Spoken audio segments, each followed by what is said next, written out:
Dun, dun, dun. Hey, everybody on YouTube, what is going on? Yes, it is Roundtable night as we bring in everybody from the panel to hang out and talk about the month that was. And I'll tell you, it's a good month. It's a great month.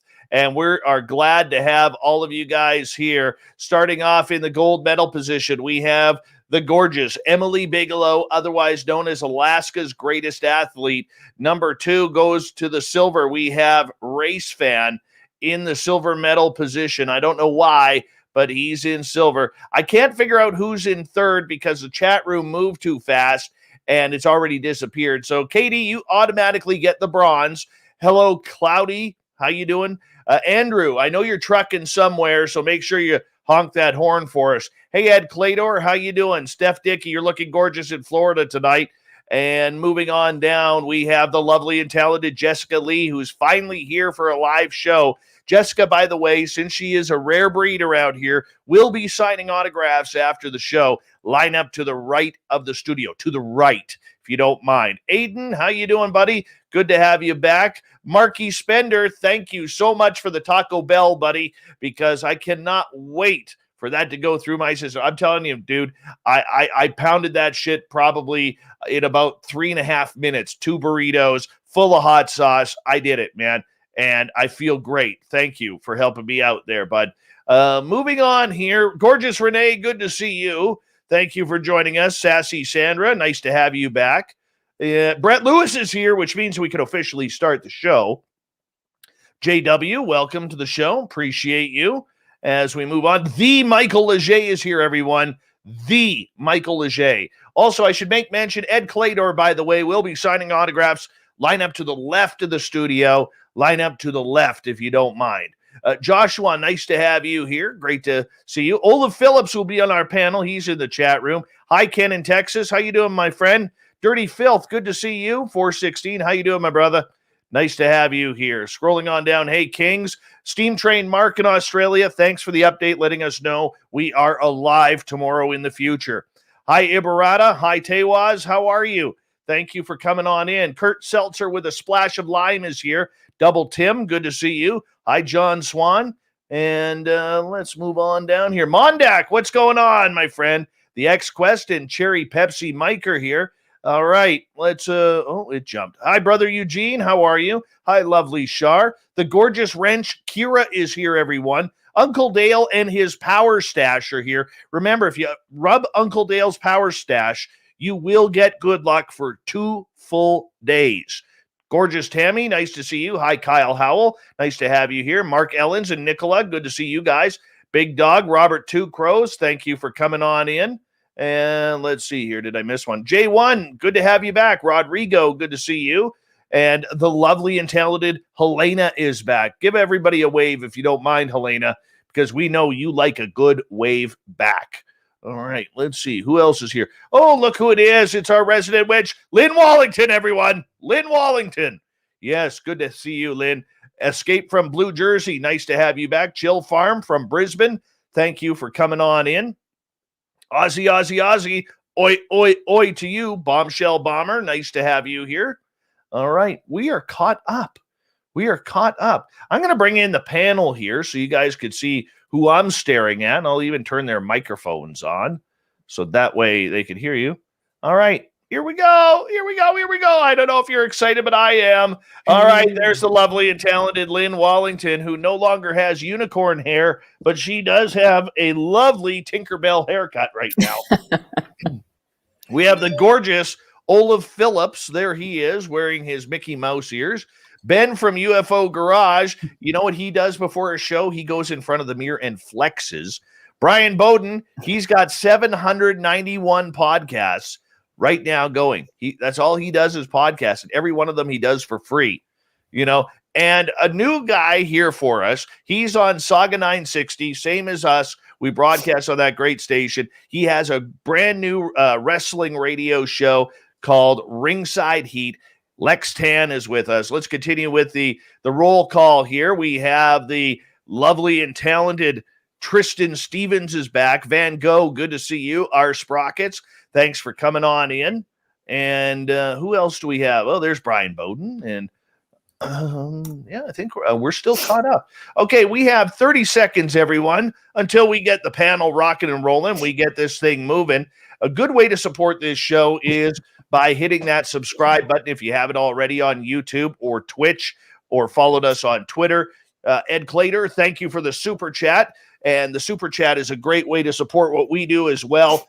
We're going to have a lot of fun tonight. Let's enjoy tonight, everyone, because here we go in 5 seconds.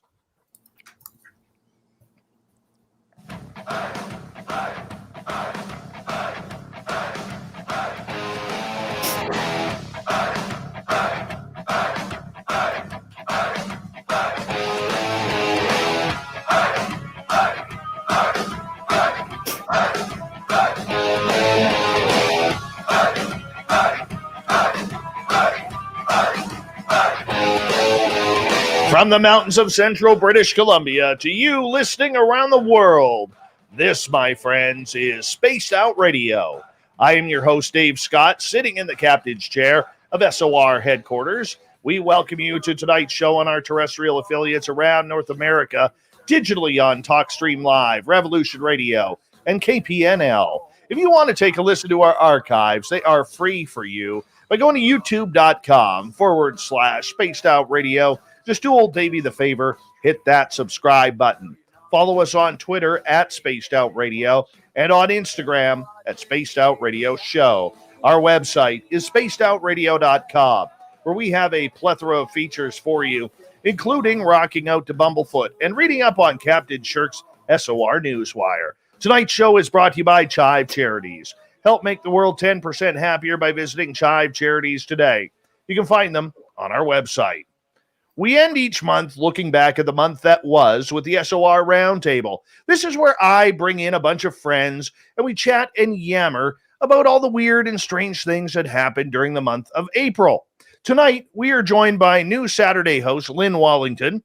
She's our official witch as well. Olav Phillips, who likes anything that's dark and black projects.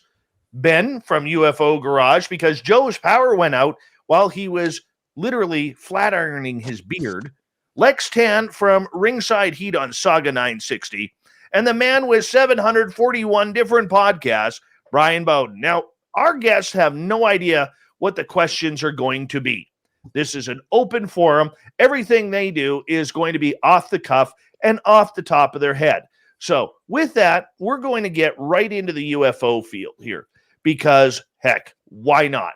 That's what we do, and we love some good UFO stuff around here. So let's just get right into it. Gentlemen, lady, let's get into UFOs. Now, one of the big things that happened this month was that we saw a very large movement towards UFOs and disclosure. We're heating up to the 180 days where the United States government will allegedly give up the UFO files. And we're starting to see a little bit more. We saw Jeremy Corbell's video come up on Mystery Wire, which is co-owned with George Knapp.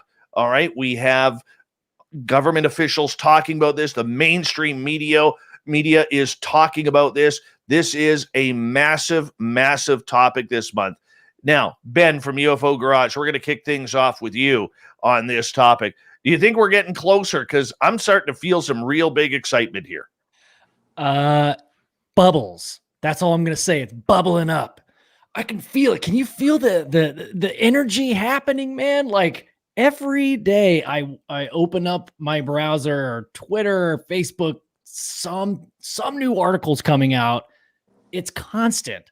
I mean, maybe it's just that I'm looking for it more often, but man, I mean, you mentioned the Jeremy Corbell's video. What was it? The New York Post just posted a huge article. Lou Elizondo has been in the news a lot more lately. Seems like a lot more anchors are talking about it on the news in a more, I don't know, respectful way. They're kind of respecting the issue a lot more, which I know you and I have talked about. Like, that's one of my pet peeves is when news anchors, say, well, little green man, but you can feel like there's a little bit more respect coming from that side of things, which is really exciting. So, man, May's going to be huge.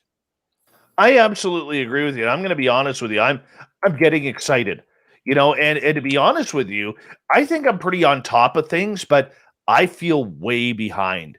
Way behind. The news is happening so fast right now that I mean your head is just going like this and it's switching back and forth like, "Oh, there's a story. There's a story." And Olav, let's get with you here for a second because how are you feeling about the UFO world right now?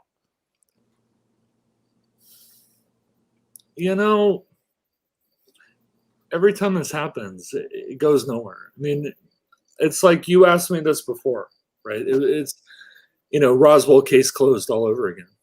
I think we're getting set up, and I think they're using it as a distraction for something else. I think they're covering something up with it. Why do you say that? I don't want to deflate the disclosure balloon, but I just don't buy it.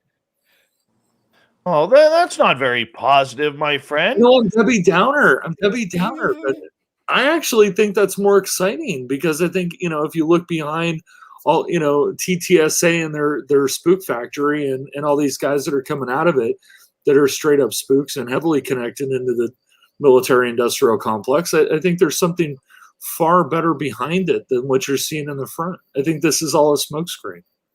I used to think that. If they're fronting those UAPs, right? If they're fronting those, then what are they actually replacing them with?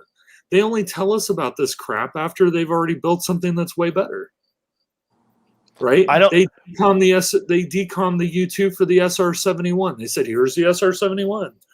Then it was the Aurora, and Yep. the TR-3B. I mean, you want to go down the Lockheed project list.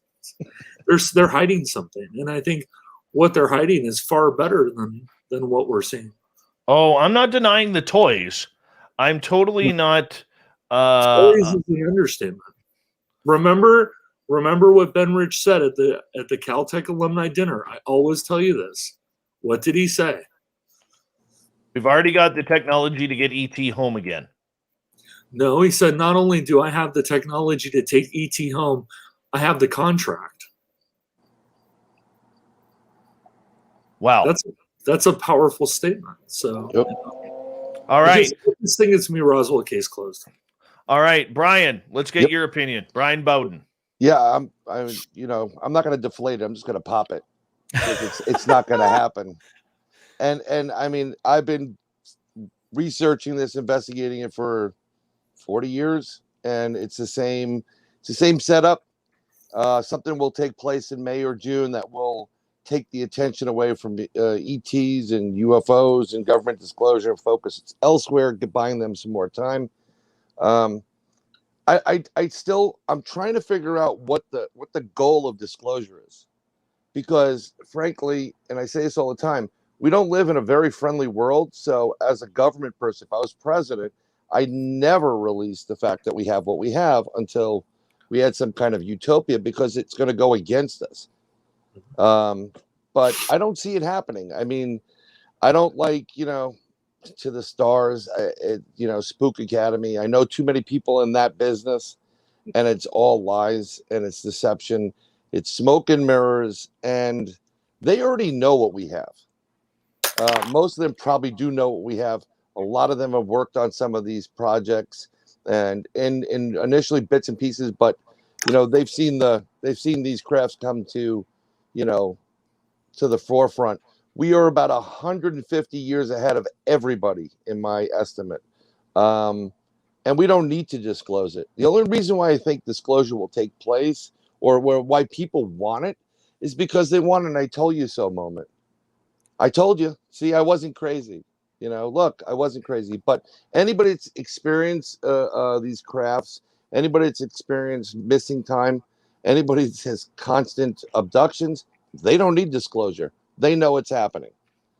And unfortunately, I don't know what the big deal is, because so when you say you believe in UFOs, no one makes fun of you at this point. What does it matter?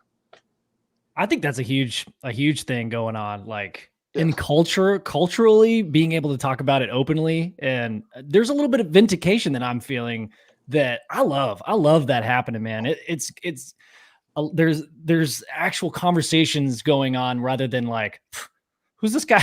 Who's this guy? Get the tinfoil hats. No, and I Yeah. agree with you. And what I love about this whole, a lot of mainstream media are talking about it, and in general, a lot of people discussing it, is that it's on the table. It's open to everybody, and it's not, the ridicule isn't there as much. It's the same thing with other things like cryptids and what have you, unless you get into that woo factor, and then now you're being ridiculed by the people that were already ridiculed. So like you're the bottom of the barrel at that point. But, but you take 2 steps forward, you take 1 step back. I mean, they say that, you get real serious, and then you have, Fife Symington trucking out a guy dressed up as an alien, or, the Air Force. But that was 23 years ago. Doesn't matter. Well, let's get Lex in here. Let's get Lex in here and get his opinion on this. All right, Lex, you're new to the UFO field. I mean, this is something that you don't follow on a daily basis, in between suplexes and camel clutches by the Iron Sheik. But I got to ask you, as an outsider looking in, what do you think about the fact that when you look in the media, there's stories about UFOs in there? Is it interesting to you from an outsider perspective? Oh, it's definitely interesting. It is being somebody who's followed science fiction with Star Trek, or being a Star Trek fan myself. There's always a part of me that believes that there is more out there, to steal something from David Duchovny, basically.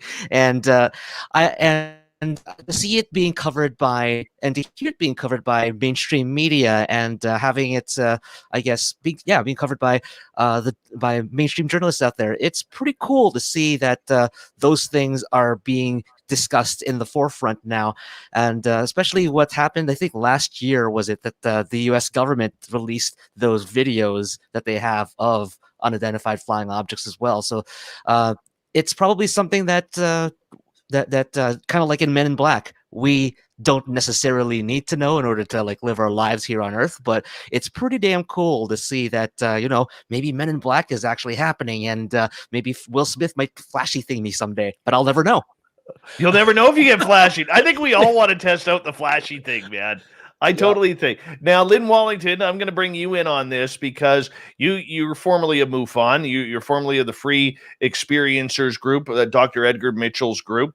And I want to ask you, being from the UFO clique, now into the witchy clique, but now the spaced out radio clique, what do you think about what's going on? Are we getting closer? Or are we getting played? I mean, I'll say the same thing that I say every time. I don't think that we're going to find out anything that we, especially in the ufology field, don't already know. I think that when Lex was talking, it actually brought something to mind, which is, I think that the things they're bringing out are more for the general public that doesn't really have anything to do with UFOs and ETs and contactees and experiencers and all the above. So I think, maybe they're giving a little bit to the general public, but I don't think they're going to tell us anything we don't already know. I think it's just kind of like, yeah, we'll give you enough just to say that we gave you something, but it's not going to be anything mind-blowing. Yep. Well, remember, disinformation, the model of disinformation is that you have this huge disinformation cloud, right? Mm-hmm. But down the center of it is what they call the golden thread. It's a single thread of truth, the single strand that goes through the center of the disinformation. So something that they're going to tell us is true, but it's almost impossible to derive what it is. Yeah, right. It's all designed to deceive you. I just want to. I noticed something in the chat room, and I don't think any of us are pouring cold water on disclosure. It's not like we don't want it to happen, but it's. I'm just telling you the truth. The reality of it is, it's a national security issue, and the only reason why it kind of got publicized because Harry Reid was opening his mouth, and it becomes national security for the safety and security of our nation versus everybody else.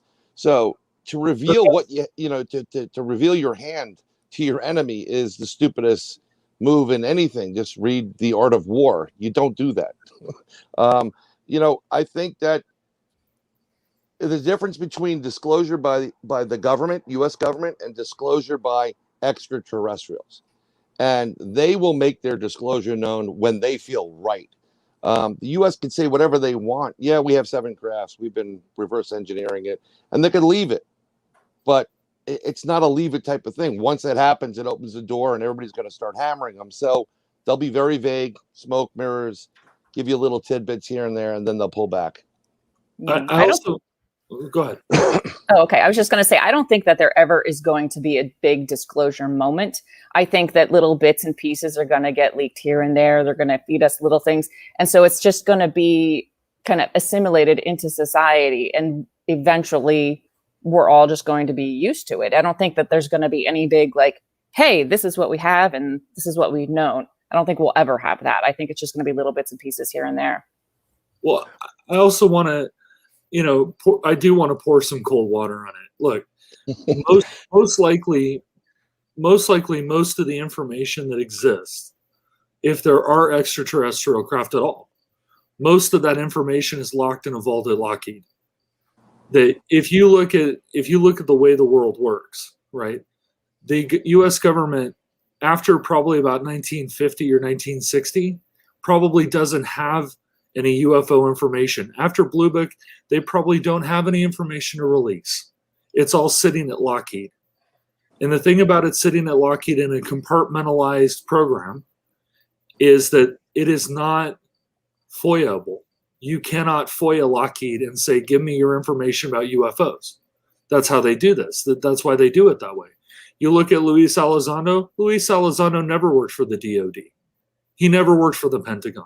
He never worked for any of them. He worked for a defense contractor who had a contract at the Pentagon. Yep. Everything is done through special compartmentalized access programs because for the very reason that they don't want to release anything. Okay, so Olav, all the info. Okay, Olav, I'm going to challenge you on that because Harry Reid, as we got just about 6 minutes here before we got to go to break, Harry Reid just released one at a time. Lucky. We got to go one at a time. Sorry. Yeah, but Harry Reid just let out a letter and wrote a letter in defense that, in fact, Luis Elizondo did work at the Pentagon running the ATIP program. Worked at, not for. He was a defense contractor. And if you go to the bottom of that letter, it says that most likely all that stuff is stored in a vault at Lockheed. And if it's stored at a vault in Lockheed, you will never see it. It's all plausible deniability by the government. Absolutely. That's why Even though they control the whole thing, it's plausible deniability. We don't have anything. It's not us. So what I'm hearing is because of, like the private sector and FOIA requests, it doesn't work that way. So there, even if the government were to say something, it's like, number one, they wouldn't even know what to say because they don't know either. So it's not that they're like withholding it on purpose. They're just like, hey, dude, I don't know. I know as much as you. Okay. All right. Love that. All right. Yeah. So if you look at like the way DARPA works, right? That's where they test all this stuff in back engineering. DARPA issues contracts, and defense contractors get prime contracts, and then they sub it out to subcontractors to actually do the work. So Lockheed will get a prime, they will be prime on a contract, and that contract may be to back engineer a UFO. And then they'll sub out chunks of it, they'll cut it into pieces and send bolts here and screws there and bodies over here and whatever. But it's all handled by Lockheed, not by the U.S. government. So they are a private entity. In fact, in the United States, they have the same rights as a person, thanks to that bizarre thing that we did years ago. So, you can't FOIA it. You can't do anything to it. And again, Luis Elizondo absolutely worked at the Pentagon. He worked at the DOD. He did not work for the DOD. Yep. He worked at the DOD as much as all the other guys on the Spook Factory who worked at SRI, which was a prime defense contractor for all kinds of wacky stuff from MK Ultra all the way to the Stargate program. So, take it for what you will. But I think that they hide it in there so that you can't release it. They literally can't release it. It's at Lockheed. Well, we're going to see what happens.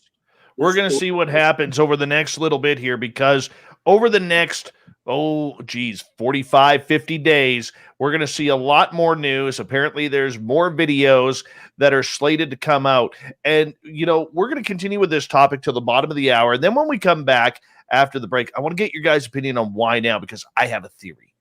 Oh, Yes. I have a theory, and I want to get your opinions on this. But first, Lynn, I want to bring you back in here because the way things kind of are moving right now, they are moving so fast. Do any of us really have an idea of what's going on or where the information is leaking from? No. And I don't think that they want us to have an idea of where the information is coming or who it's coming from and where it's leaking from. I think that ultimately any information that we receive is information that has been approved to be made public. So I don't necessarily think anything is leaking. I think it's just what they've been told they can leak to us. See, and I agree with the military complex, okay, because we are in a military industrial complex. We have been for the last 55, 60 years. We can all agree on that. They're not going to let us see the toys because the United States doesn't want Russia, doesn't want China to know. But what if it's not ours? That's the big thing right now. What if it's not ours? I mean, we have the USS Kidd incident where there was apparently orbs hovering over the helicopter pad, and they were calling it drones in the media. I don't buy it as drones. Lex, you're hearing all this happen from an outsider's perspective. Who do you think, or what do you think's going on? Wow, that is a loaded question. I do agree with what Lynn was saying about the only things that we get to know from the as a general public audience is the approved things that they want us to know. Maybe because it's just at this point it just doesn't serve as a threat to anybody's safety, and that's something that again, if I could refer back to first Men in Black, it's like, it's unless we need to know about anything that's going on here and it doesn't affect our lives, the daily life of the planet, then it should be, then it shouldn't make that much of a difference if we knew or not. But it would, I would love to see. I mean, like if it really was just drones, then okay, fine. But if there was really something like UFOs hovering over the USS Kidd, and we have that technology, I'm just actually really eager to see what kind of technology we'll have in the next maybe 10, 20 years, because if that all is available to us and we're only getting like an eighth of it in what we have right now, it's my future children and grandchildren are going to have some sort of like amazing technological future, and I'd love to be able to live to see that. That is the big question. What are they hiding? What are they holding back? And Ben, I'm going to give you the final word. We got about 40 seconds before we go to break.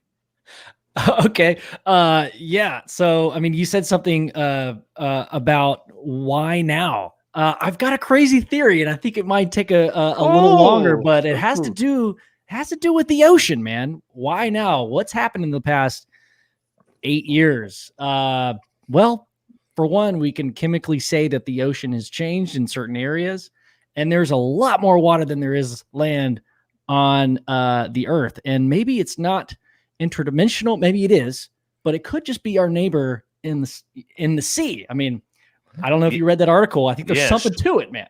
It's Megalodon. It's Megalodon, my friend. That's who it is. As we have from Ringside Heat, Lex Tan on Saga 960 AM, Olav Phillips, Brian Bowden, who has 882 podcasts from UFO Garage. We got Big Bad Ben and the lovely and talented Lynn Wallington, our new Saturday night host on Spaced Out Radio's YouTube channel. We'll be back with more after this.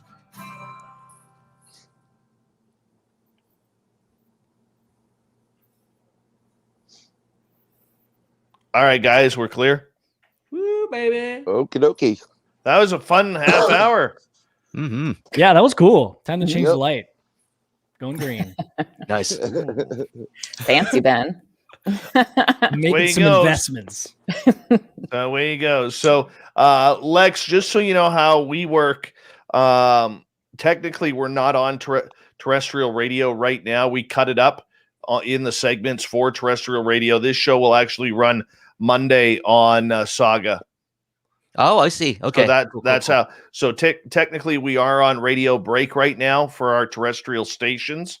Mm-hmm. But after the show, I will edit this and edit out these segments, and all this show will play on all our terrestrials on Monday. Cool. Yeah. Hell yeah. This is awesome, guys. Are you having fun yet? Are you having fun yet, everyone? Oh yeah. Oh, this is a fun conversation, man. Glad to be part of it. You know, I didn't bring it up when Lex, you mentioned Men in Black. The guy I actually go out with all the time and investigate this stuff, he got stopped by two guys about 5 miles from his house that told him that if he kept doing these investigations, and we were doing Sasquatch, Bigfoot, he'd be arrested, he'd lose his pension. They mentioned him, they mentioned me, and apparently, and so, I mean, these people are real.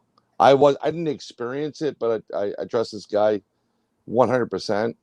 And it put him off. You know, he stopped doing it for over a year because he feared, you know, losing his pension, which he just, got a retirement age right now. Yeah. And you know what? I had a guy, I know a guy in my town. He spent, him and his wife both spent 22 years in the Canadian Navy.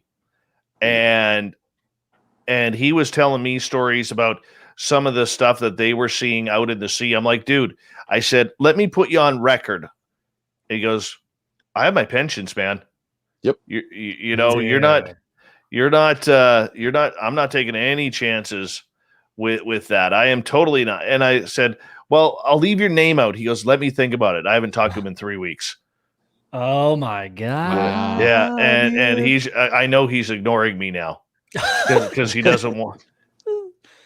It's tough because these guys, you know, they have a ton of information, but you know, it's about money now. It used to be like, we'll kill you, or you know, or something. You know, back in the 50s. Now people don't care if you kill them; just don't take their pension. You know, it's like, I don't understand it, but that's so true, though. Yeah. So, unfortunately, I didn't hear it. I didn't hear the threat. I wasn't there for that. But when I went up, we do a live meeting for people who have UFO experiences, and UFO meeting upstate New York. And I purposely bought a camera that shoots the front and the back, and I just for that trip up, and I use it every time I go in that area, just in case I get pulled over. I want to have something on me, you know. Yeah, that's smart. That's cool. Yeah, I called a couple of my buddies that I know in companies that don't really exist, and I mentioned what took place, and they were looking into it. So a lot of the heat seemed to be pulled back. I don't know what was said, but I mean, I don't think any one of us is technically a threat to, you know, the community or what goes on in UFOs and cryptids. Who knows? Yeah, I feel like if anything right now, it seems like information. Yeah, we could say that a lot of it is being, disinformation, and, all kinds of stuff is being said, and people are talking more and more now. It's like, man, to really cross that boundary, what kind of secrets do you have to get out? It's more like technical, like you guys were saying about the toys. Yeah. The propulsion system and stuff. It doesn't seem like they're too worried about that aspect of it right now. Not just it's not just propulsion system. It's the materials you use to build this stuff. It's the composites that are radar absorbent, radar reflectant. It's the math on how they're designed. Because you take some of these next generation warships, right? They're fairly large. They have the radar cross section of like a small fishing boat. Yeah. Oh yeah. They can use the angles to actually make it look like a fishing boat on radar. Yeah. So they say DARPA. Well, I worked with a guy who worked at DARPA. I asked him how far ahead there, and he said, I don't know, if 150 years. Yeah. So the stuff they're working on is 150 years in advance of where we're at. So wow. I have a question about Olav, your buddy at DARPA. This is just something we were talking about last night, Joe and I. Did he say anything about like that whole Hey, hold on, guys. Sorry, I lost track of time here. Yeah, no worries.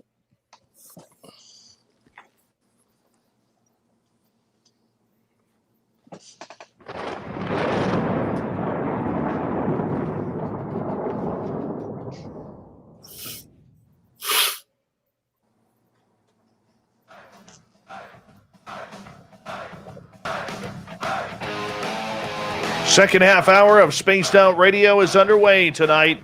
My name is Dave Scott. Thank you so much for taking the time to join us. We really do appreciate earning your listening ears. We want to remind you that if you've missed most of this show or others, you can check out our free archives by going to youtube.com/Spaced Out Radio. Just do old Davey the favor, hit that subscribe button. Our website is spacedoutradio.com, where we have a plethora of features for you, including rocking out to Bumblefoot and reading up on Captain Shirk's SOR Newswire.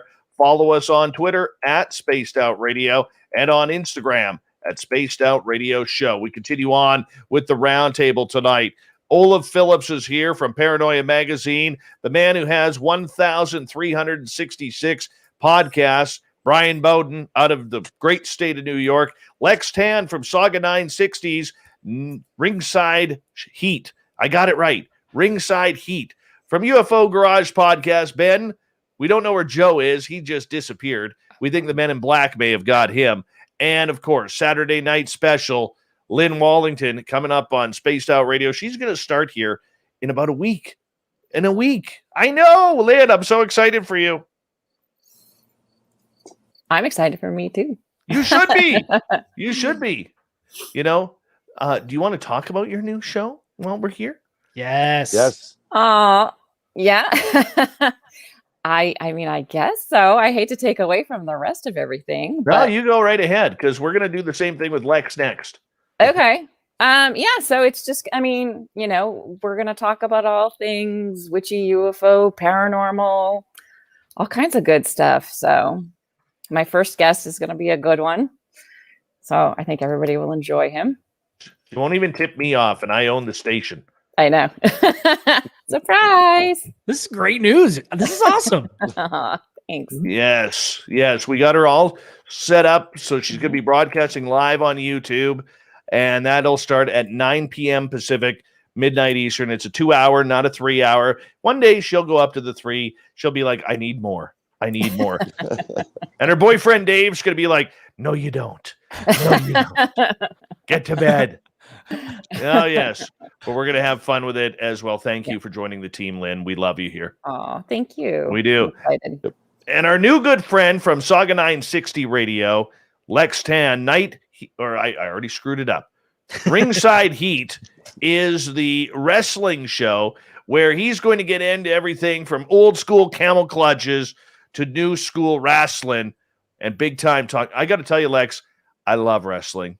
I'm a closet wrestling fan that I'm pretty public about, to be honest. But yeah, I'm excited for you, man. When's it coming on? It's going to be on starting tomorrow, 9 p.m. So Saturday night, 9 p.m. It's going to be a weekly show, and we're going to be talking about different issues within the wrestling industry. As you said, we're going to go into the old school, we're going to go into the new school, and we're going to have good guests. We're going to have great roundtable discussions, just like we got over here on your show, Dave, and learning a lot from you all from being here as well.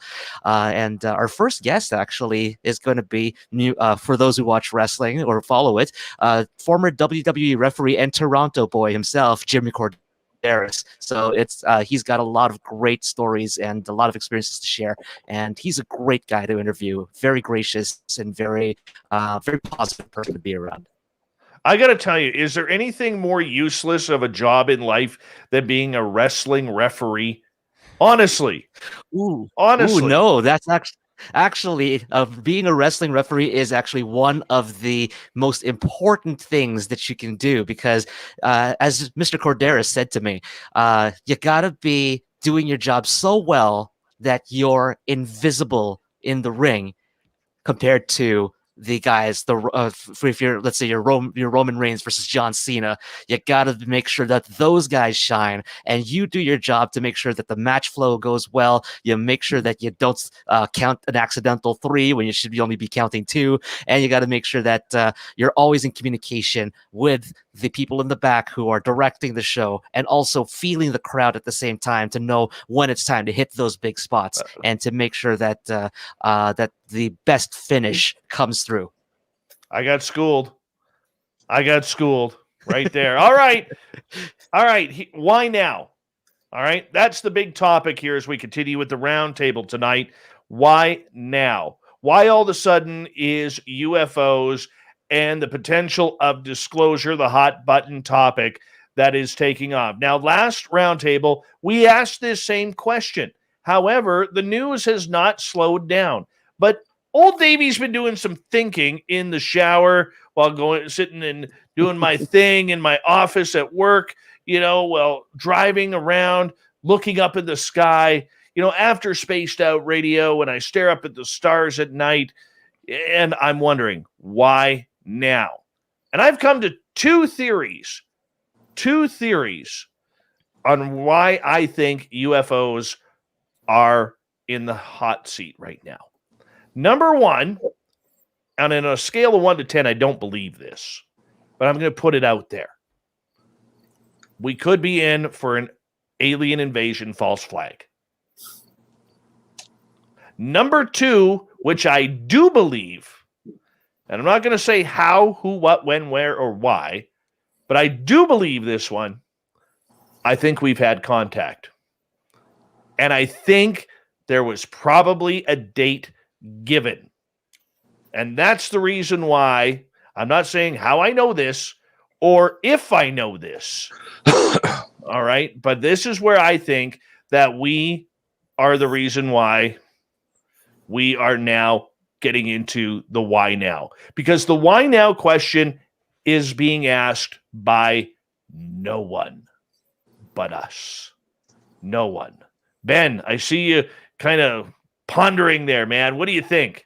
Well, you gave me goosebumps, because that's just it really fits, man. Your number 2, the number 2 idea or scenario is that, yeah, what, man, if we receive some kind of contact and we're given not 180 days, but that's just an irony there, but it would make sense that we've been preparing our culture for forever about the possibility of these entities someday or already being here on Earth.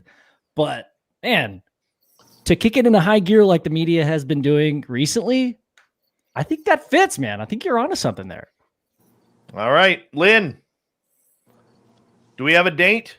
Not you and I personally. Well, we do for next Saturday night when you're on the radio. So I'll wait until now. No pressure. Ask me the questions again. Sorry, I was getting distracted because they were asking me about the drinking game, if it was going to be on the show. What drinking? Hold on. What drinking game? You can't drop a drinking game. Oh no, on our YouTube channel that Caitlin and I do, we have a drinking game that goes along with it. So some of the people that have seen it know about the drinking game. Well, I gotta watch now. I'm a sucker for Ghost Adventures drinking games, and I gotta watch now. Yes. That's good. So what were the questions again? I'm so sorry. Why now? Alien invasion, which I don't believe. No. Or have we been contacted and the aliens have set a date on when they will be here? Neither. I don't know. No. Come on, fill me in. Then why now? I don't know why now. I like I said, I think that they're just slowly starting to kind of integrate the information into society. I don't know why they picked now, because people are talking about it. That would be my guess. People are interested in it and they're asking for it. So maybe that's why. Sorry, it's not an exciting answer, but it's a good answer. Yeah. It is a good answer, but I'm still going to give you the stink face. Stink away. It's fine. All right. It's a wrestling move, actually. Very nice. Lex, what do you think? Are we going to get an alien invasion? Or do you think aliens have contacted the governments of the world and said, we're going to be there on such and such date, and you've got this much time to prepare your people of your planet? Ooh. This discussion reminds me of a date in the sort of future, but sort of past at the same time, too. April 4, 2063, which in Star Trek circles is called Zefram Cochrane Day, the day that the Vulcans came to Earth and made first contact with humans, which in one timeline, it's the prime timeline. That's like, it sets humanity on the path of benevolence and to be the shining light of the universe, basically. But on the other side, it also was the alternate universe has it that it takes humanity on a very antagonistic and evil path as well, and they become the tyrants of the universe. In terms of why now, I would say I would say it is it is going to be a teaser so that we can sort of mentally get ourselves ready for it if there is going to be something big about to happen. But at the same time, what could it mean? Could it be that because we're not ready for these things, we're a lot of as a whole, we're kind of xenophobic species, honestly, and we need to be eased into this thing if this all comes to pass. Well, we are jerks. Let's face it. We are jerks. We are a jerk of a species. We're not a happy species. I mean, you look, we will kill people over a pair of runners or sneakers for you Americans down there. All right. Oh, okay. Oh God. All right. Sneakers. All right. But I mean, that's the reality of it. I mean, we allow people to starve. I'm not going to go on a big diatribe, but we allow people on this planet to starve. We allow people on this planet to be homeless. We allow people on this planet to go to bed hungry. We allow children to suffer. We're not a good species overall. Now, that's not saying there's not good people out there. I think there's a lot of good people out there. But for the most part, the jerks really ruin everything. They really do. You know what I'm saying? And I just feel that this is one of the issues that we're dealing with. Bryan, let's get you in here. You know, brother, when I get in that ring, oh, sorry, I was going to go in the wrestling aspect. Let me tell you something, tell you, brother.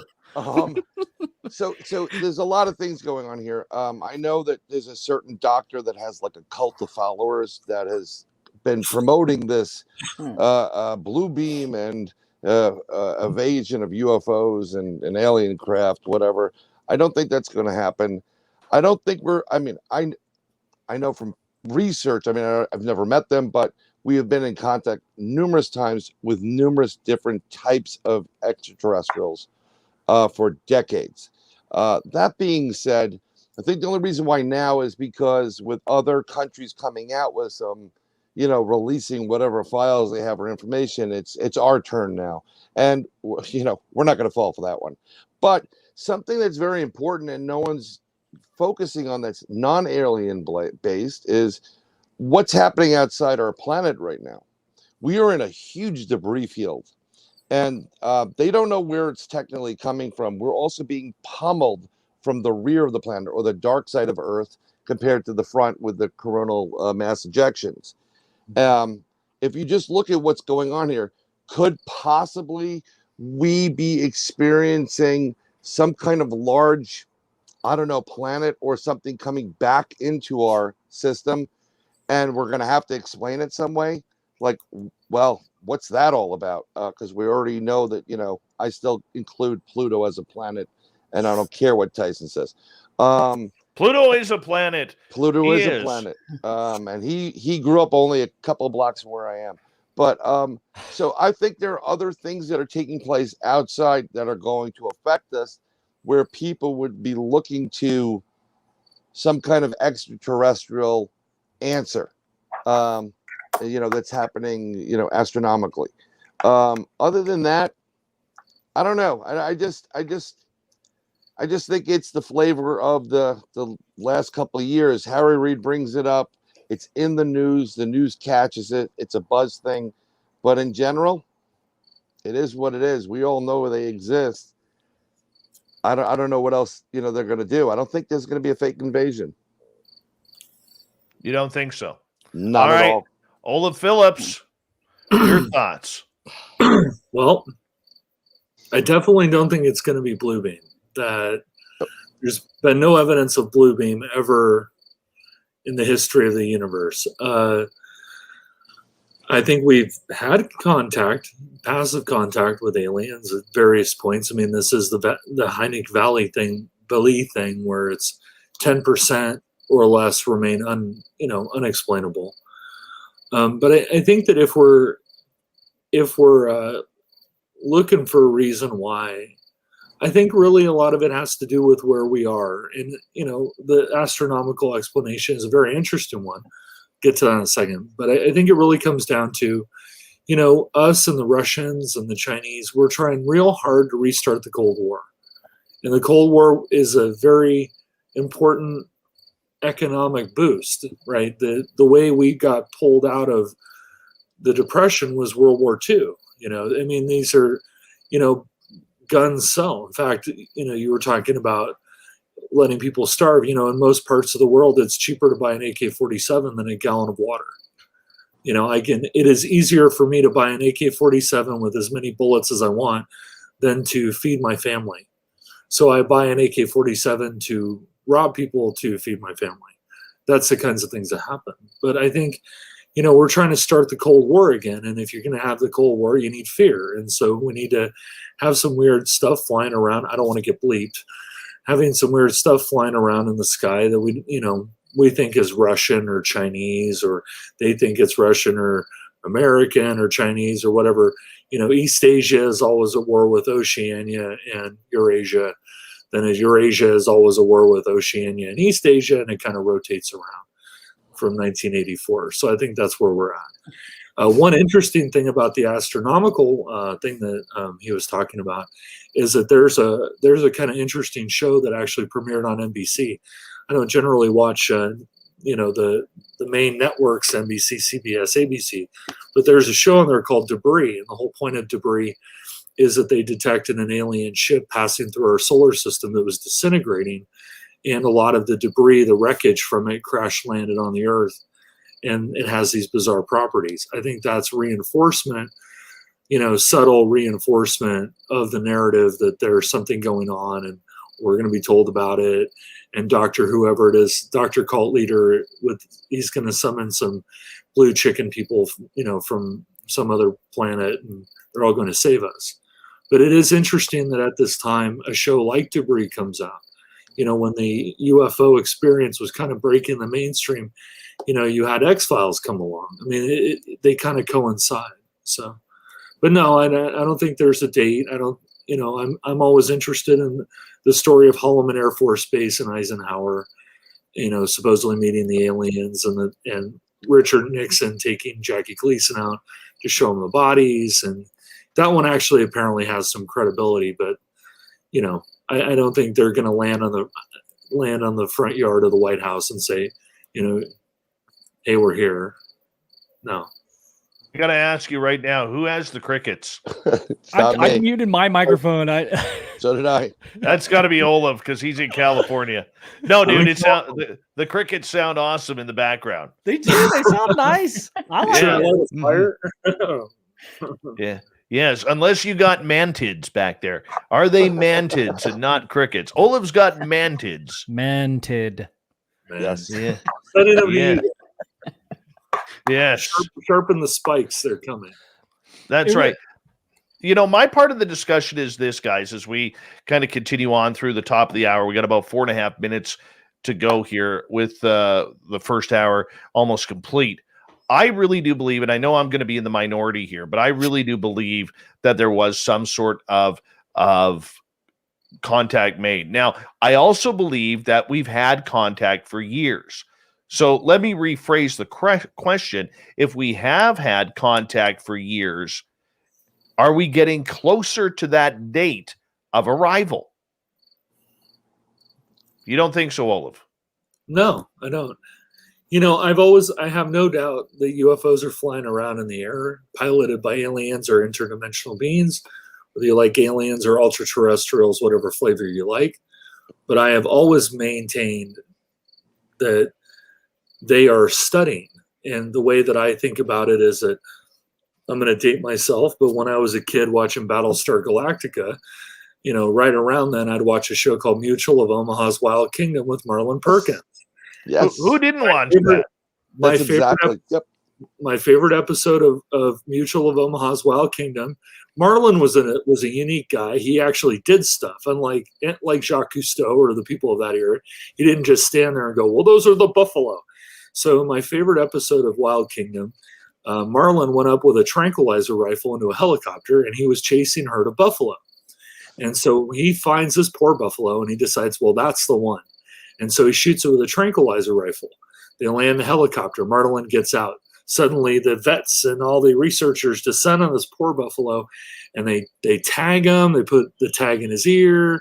This predates chipping, but they would have chipped him. They measured his teeth. They took a sample out of his stomach. They took bits of his hair and other biological material. Now, if you take the helicopter and turn that into a UFO, and you take Marlon Perkins and turn that into a gray alien, that sounds an awful lot like an abduction. Yep. So for me, I've always likened the abduction scenario, the implants, all that stuff is very legit. I've seen UFOs that defy physics myself.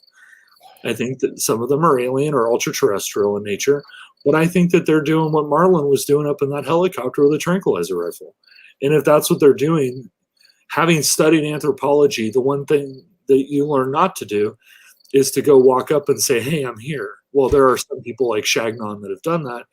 But Chagnon, as an example, when he dealt with the Yanomami, they lied to him for 5 years. They completely lied to him.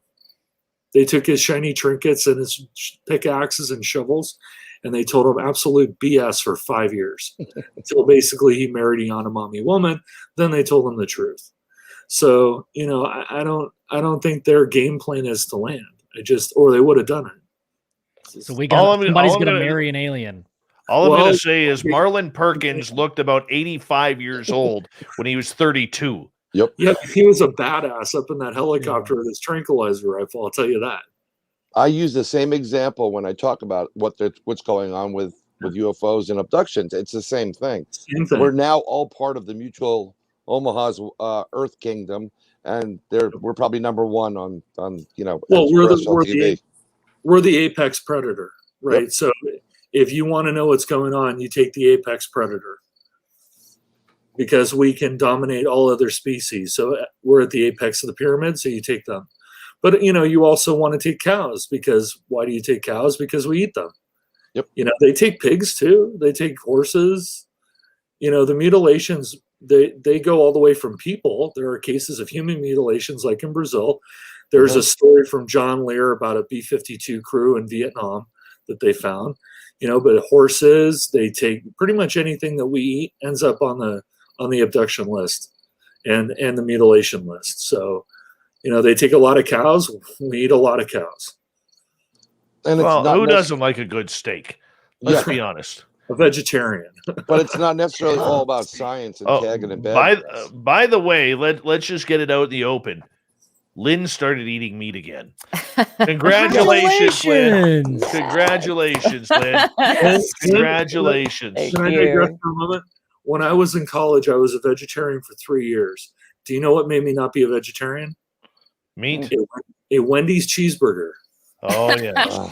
That'll do it every time. Gentlemen and lady, I'm going to get you guys to hold on right there, because we are going to go to the break here at the top of the hour. 1 hour down, 2 hours to go of the SOR Roundtable. It happens near the end of each month, where I bring in a great panel like this one.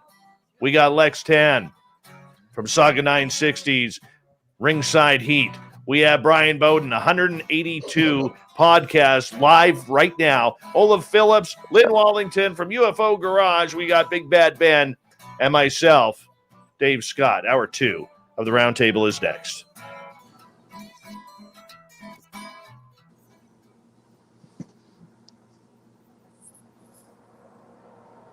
All right, I'm going to run my dogs out. Thanks, Ryan. Now you got me embarrassed saying that. I almost said it like at the same time you did.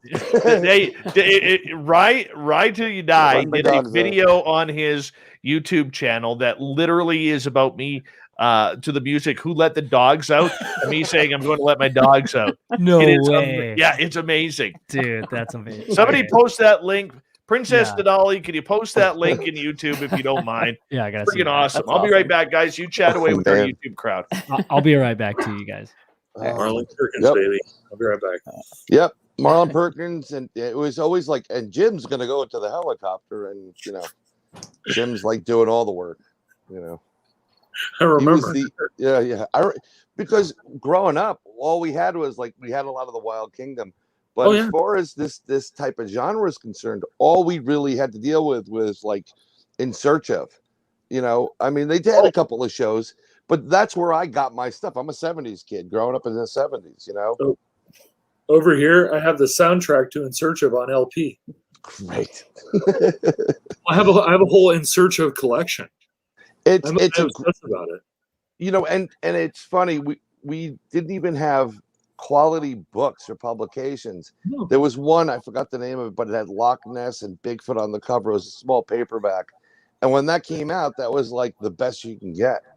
Oh, When I was in elementary school, I saw a UFO, and I went into the library, and they had Veli, Hynek, and That's Brad not bad. Steiger. And I read Mysteries from Beyond Time and Space because in third or fourth grade, it was the only one I could comprehend.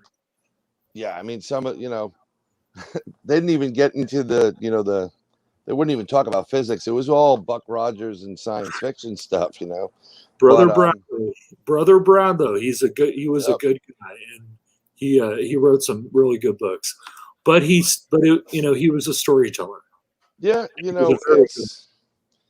it's interesting. I get to interview some of those guys, some of these people that I watched on television or I heard about, and it's just amazing connecting with them and becoming friendly with them. So you can actually have more conversations with them.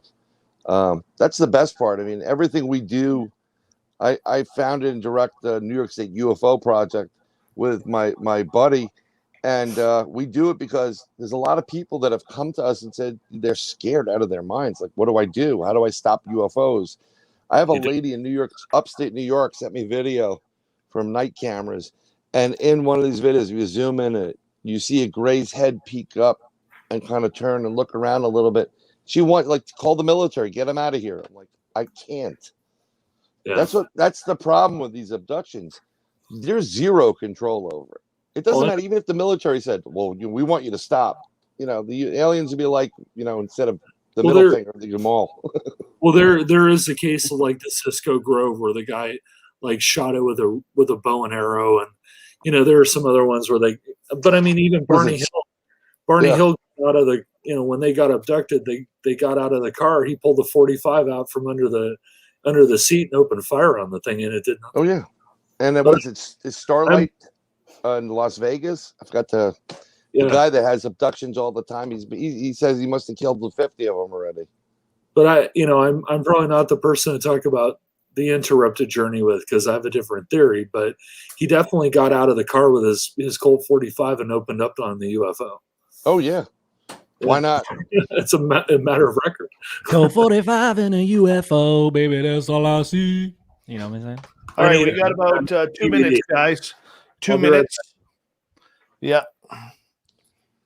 Cool. Hi, Magnus. Hi, Discovering Sasquatch. How are you? Welcome to the show. Let's see here. Oh, hey, Clam. How are you?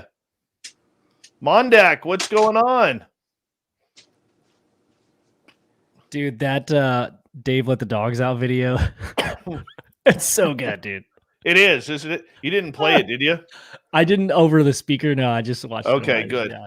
Good, because I don't want to get nailed with a copyright infringement there. Yeah, for sure. Man, it sucks when that happens. I know. Bonjour, Julien. Comment ça va? Randy Spurl, what's going on? I hear you're spurling tonight.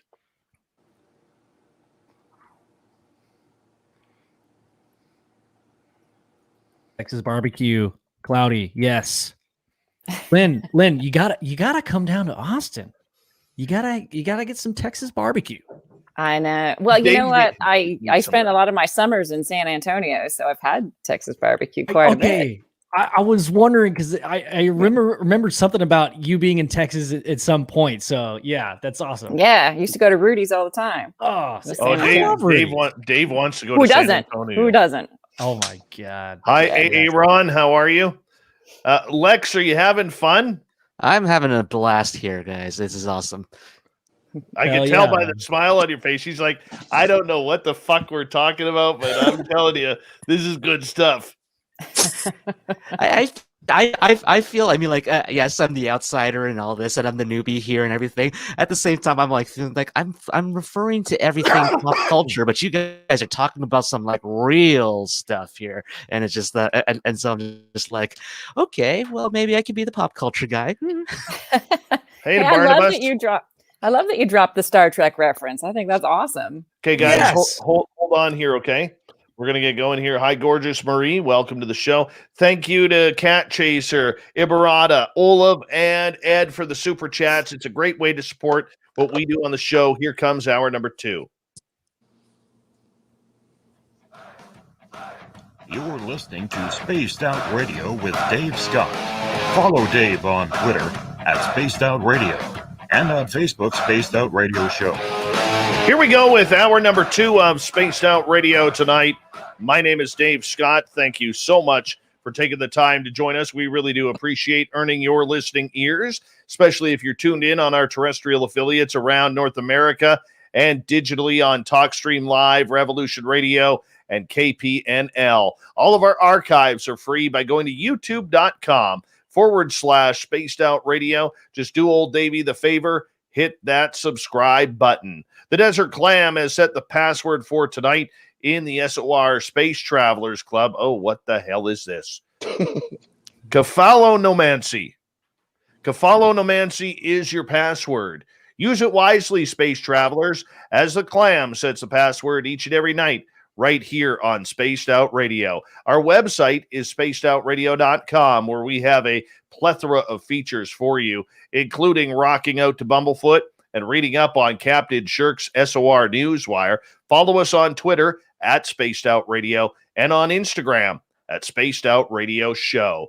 We continue on with the SOR Paranormal Roundtable tonight, and we got a great panel with you. From Ringside Heat, we have Lex Tan, whose new show will be broadcasting on Saga 960 in Mississauga, Ontario, where we broadcast as well. Bryan Bowden, who has literally 1,488 podcasts that run simultaneously. He's actually, during the breaks, podcasting about podcasts. We have from UFO Garage Podcast, Ben, his big sidekick. Joe is not here tonight, but if you're not signed up to their channel on YouTube, I highly suggest you do. It's some of the most entertaining YouTube UFO chat in the world right there. Olav Phillips from Paranoia Magazine and the lovely and talented Lynn Wallington, who will be doing our Saturday night show right here on YouTube, Twitch, and Twitter. She'll be broadcasting. She starts a week Saturday. So I'm excited for this. And everyone, welcome back. Thank you so much for being here. We're going to get into the paranormal realm here on the Roundtable because I heard of some stuff happening around the paranormal world lately that I don't like. I don't like it. And I'll tell you why I don't like it. Because I think it really messes with a beautiful field. I think there's a lot of brilliant people in the paranormal realm who are trying to figure out some real tough questions. What are ghosts? Are they on the same timeline as us? Are they on a different timeline? And are we ghosts to them? Or is there truly life after death? But what a lot of these paranormal teams are doing now is they're trying to lock down locations, making companies, making areas, museums sign contracts that they're the only ones allowed to investigate that area. So, Bryan, I want to start with you on this one. Oh, Do you think this is a good step for many in the paranormal to take? no, not at all. I think these places that have had hauntings that people want to go investigate should be investigated by multiple groups and they should share their evidence and see if it correlates to what the other, group A has found versus B and C and D.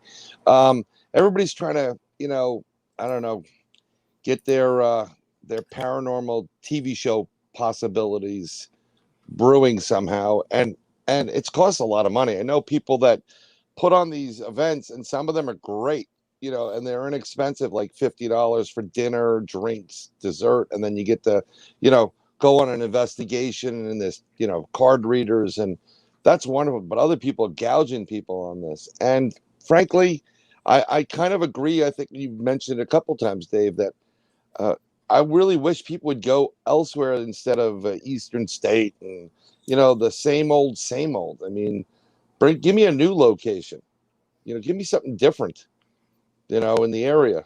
Don't keep going to the same place. I mean, we've seen it. It's been done before. It's old school. It is old school. We need more imagination. We need more everything. Lex, if you were a ghost hunter, all right, would you think it's fair to lock down locations so other teams could not be there? I personally would want more teams around me. I want to be able to, if I do find something and confirm something with another team, and just having those, as they, I guess in the in Catholic church circles, they say if two or more agree, then that's a thing. Basically, I think that's the way it's supposed to go. I don't know, haven't been a while. Anyway, but like just to have that that confirmation from another team, so that I have some sort of backup, would be beneficial to what I want to prove. And I think that it should be opened up to other teams for that sense, because if it's just down to one person, one team, then you can't really question at the same, so we'll never really have a full answer on that. I think that's pretty much right. Lynn, how about you? No, I completely agree. Like, I don't think that anybody should have rights to any one place or any one ghost. And if we are going to be conducting scientific research, and that's what these paranormal groups are claiming that they're wanting to do, part of scientific research is to be able to have these same results validated. So if you have the same group as he was just saying, like, if you have the same group going in over and over and over again, how do we know that those results are being repeated? If it's the same group. But if you have a different group going in and now they're having similar results, okay, that's validating. It is very validating. And these teams should be working closer together, Olav, because that's how we're going to solve some of these great mysteries. And there are a lot of great mysteries that we still want answers. I mean, think about it. If we're able to solve the ultimate question in life, is there life after death? That would be somebody's $1 million lottery, and we may get that from the spirits. However, if we're not working together, which the paranormal world seems very individualistic, we're never going to solve the mysteries. We're just playing games, looking for ghosts. That's all we're doing. Yeah, I agree. I mean, I agree with everybody. I don't think it should be limited. I mean, I can understand you have something like Skinwalker Ranch and you want to kind of limit the number of people that can go on there because you're trying to create a control environment. I get something like that. But, you see it in ufology, you see it in cryptozoology, you see it in all the ologies, right? That, people come in and, they want to make money, and it becomes more about the money. I mean, you see it a lot with writers. They'll write a book. There's a guy in particular I'm thinking of in the UFO world. Maybe he had a point originally, but he had to keep escalating and escalating to sell more books. Then he ended up with the blue circle ships and chicken people. And, he's sending pictures out saying there's Nazi moon bases. He's taking screenshots from Iron Sky. He's a quack. And that's kind of what happens eventually. And now, he tried to copyright all kinds of stuff, and it's absurd. But you also see it in the groups. Several of my panel members here, they were members of MUFON. MUFON was notorious for that kind of stuff. They had this massive UFO sightings database. They wouldn't share it with anybody. Even if you were a MUFON member, you couldn't necessarily get access to it. But they'll sell it to, Bigelow and by proxy to the DOD, because they wanted $1 million to fund the STAR team. Well, they screwed up, only got $500,000, and the DOD got the entire membership list. But there's a level of greed that occurs and a one-upsmanship, and I find it rather distasteful. I mean, I like doing this. That's why I'm here. Don't buy my book. I don't care. I'm here just because I enjoy the topic. You want to buy my book? Sure, go for it. But I'm not here to sell it. And I think that's it's an important thing to say. Ben, how about for you? Yeah, man, I think some of it's a little bit of human nature. I mean, for sure. A lot of people want to see, a lot of people would love to see an alien or a ghost, and then they probably never will. But there are the select few that it just comes naturally. They've been seeing sightings of ghosts and entities and, hearing things audibly throughout their whole life. Doesn't mean they're crazy, but it does happen a lot. I think a lot of people on this panel and people listening to the show are either interested. Well, they have to be interested in it, but something's happened to them, right? Like something's going on. So if you are in this world where it's kind of a coveted thing to experience something, that's like the holy grail. Like, oh man, I want to relive my experiences so bad that I would, I'd do anything to go back and redo or look at something differently. I think it's all about coveting that moment. And I think it just boils down to that. If you can control the environment and say, you know what, I want to be the only one to experience this thing. I don't want to be tainted by any other people's energies by coming in on Thursdays and Tuesdays. Oh, I got Wednesdays. Like, you want to kind of have it to yourself. I think that's gotta where my brain goes. For me, it reeks of egotism. Yeah, it really does. That if you guys want to go out on a paranormal group, look, there are businesses out there, there are museums out there that may hire a ghost team to help raise money for the museum. It's become an economic foundation, which I think is fine. So if you're saying, look, Ben's ghost team is going to be running our ghost tour at the local museum every second Saturday night, I'm quite okay with that. I very much am okay. But that shouldn't stop other teams from being able to go in there. Maybe not on tour nights, but on other nights, why not? But I think a big problem that we have here, and by the way, Ben, I just noticed the gnome over your shoulder. That's Joe. Is that Joe? It's okay. Joe. I thought I had Joe here. Dude, I noticed that you had a gnome the other night and it blew my mind. I know. How long has that been there? I just got that. One of our listeners, the Michael Leger actually made that for me. But the point that I'm getting at is this. If we sit there and we are blocking other people, we are not advancing the field. We are doing the exact opposite of what should be happening on our studies. It goes with the same thing where these teams claim they are conducting scientific experimentation, which they haven't done anything scientifically since high school, or how every other team has to have if you go on their websites, they're always posed with their arms crossed on an angle, and this is the team skeptic photo. Yes. Right. And you got the team skeptic. If you have to have a team skeptic, immediately it tells me your team is garbage. Your team is garbage because everybody should have skepticism going in on this. Discernment.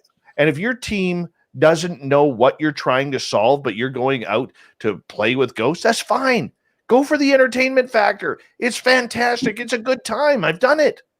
Okay, but if you're actually trying to solve mysteries, leave that to the pros, if there are any in this field. Leave it to the pros. Ben, what do you think? Yeah, man. The pros is an interesting thing because when I first got into this subject, well, I've been into it for a long time, but talking to other people that knew what the hell they were talking about, there wasn't really, I didn't really understand that there is a difference, and it's all how you approach it, with respect and with an open mind. You don't go into a house looking for, hey, let's see the guy. Come on, I want to get scared. Like, you just don't do that. Nothing's gonna happen. Or you don't go to a cornfield in Texas and say, hey guys, we're definitely gonna see some UFOs tonight. It's all about the intent. So that's what I've learned. So I think the pros in like making a business out of it, it can be done, but I think it has to be tastefully, or you're not going to make much of a difference there. You're probably not going to see anything. But yeah, that's an interesting subject, the pros versus people that are just getting into it. Exactly. Lex, what's your thoughts? Ooh. Well, in terms of being in terms of having professionals handle it, that's something that I would have to trust. If I know there's a professional handling it all, then I could trust what they are talking about, and they have that sort of credibility. Not to say that the average person who has done their research and their due diligence doesn't have doesn't have that credibility among them, but I would like I would put it this way. The Shroud of Turin is one of those things that that's people still consider, I guess, not just a religious icon or something like that, but it's also could be considered a paranormal icon, because it could be one of the earliest physical things that could prove the paranormal, and seeing how the research on that, on the blood and on the blood that's found on it, and then and the way the cloth has been weaved and everything, just to be able to take the scientific method and put it all together. They took a whole bunch of different scientific groups from around the world to study this thing, and even up to now, it's still sort of inconclusive, because more information has come out and another piece of information has come out. So in the end, the pros can handle it and everything, but we could end up with more questions than answers. But I could still trust those questions because they come from the pros. Absolutely. And I think we need more pros, but we also got to be critical of the fact that we don't know what we're solving. We don't know if it's life after death. We don't know if it's people running on other dimensions. Lynn, do you think that we are the ghost to some of these ghosts that we are dealing with? It's certainly possible. We don't know how they perceive us. So, we still don't know exactly what they are. So I think that's an impossible question to answer right now, but it's possible. Maybe we come across as ghosts to them. But what about the criticalness that we should be having in this field? How are we going to solve anything if we're not being critical with the information that's coming out? And most people are just out there for being hobbyists and enthusiasts.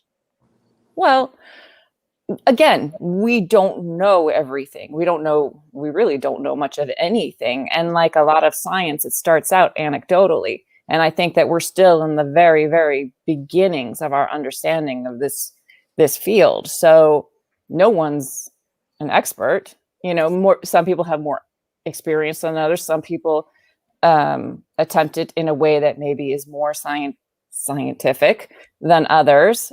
But I don't know that you could really call anybody an expert. So I think we're all still learning right now. And yeah, that's it.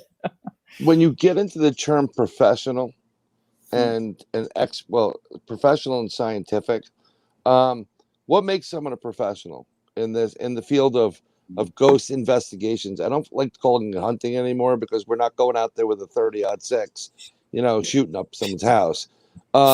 So what makes a professional? Is it the way they conduct themselves, or the fact they got paid? Because most of the time people can't, take, if I'm getting paid, I'm a professional. That's how they do it. I personally go on the other spectrum.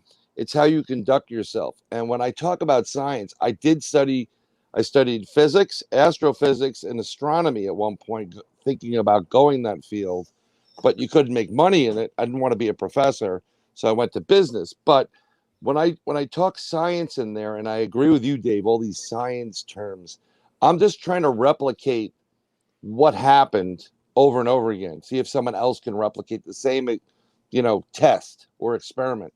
That's my science thing. But other people are trying.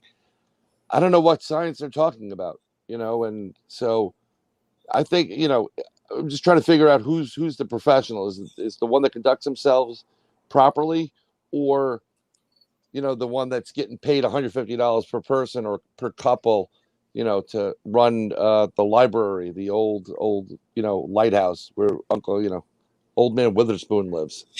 I think I know him. Old man Witherspoon. Who is that? He used to sell beans, man. He used to sell beans, dude. I know that guy. Yeah, he's in Scooby-Doo episodes all the time. It's old man Witherspoon at the lighthouse. Yeah, man. So he sold beans, dude. I mean, we don't charge when we go to an investigation. We're trying to help people out, actually, and we know our limits. Our limits, in far as that kind of in the paranormal. You get demonic stuff, I'm out. It's above my pay grade. There are other people I have to call in at that point and say, hey, first bless me a couple of times, and you need to get over to this person's house because they have something that is truly demonic. Most people say, oh, it's demonic because you have a pissed off spirit that keeps getting harassed by one person that wants to keep challenging it. I'd be pissed off if I was dead and somebody came in my house and yelled at me too. So it's a crazy thing. And on another end of the spectrum, I know this for a fact, there are people that have these type of dinner entertainment packages at certain haunted locations. And then when other people start bringing other people to those locations on this, a different night or a month later, they start fighting with each other. Well, you can't go there. I'm the one that brings people there. It's craziness. It's absolutely insanity what's going on in that whole end of this field. Well, Olav, I'm going to give you the final say on this. You got 2 minutes. Well, I don't think you can be an expert in any of this stuff. I think at some level, we're all experiencers or adventurers. I mean, in my case, I'm probably more on the adventurer spectrum. So I'm going out seeking it, trying to find it, trying to experience it.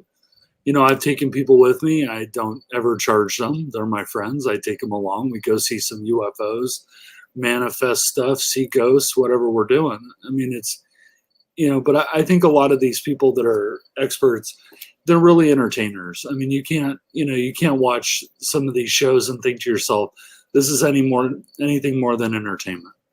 So, but I there are a few people that have actual graduate degrees in paranormal psychology. And, they're using the scientific method, but those people, I think there are probably 5 in the world, and we, if you're going to be a professional, it's not about how much money you make. It's about your method. Are you using the scientific method?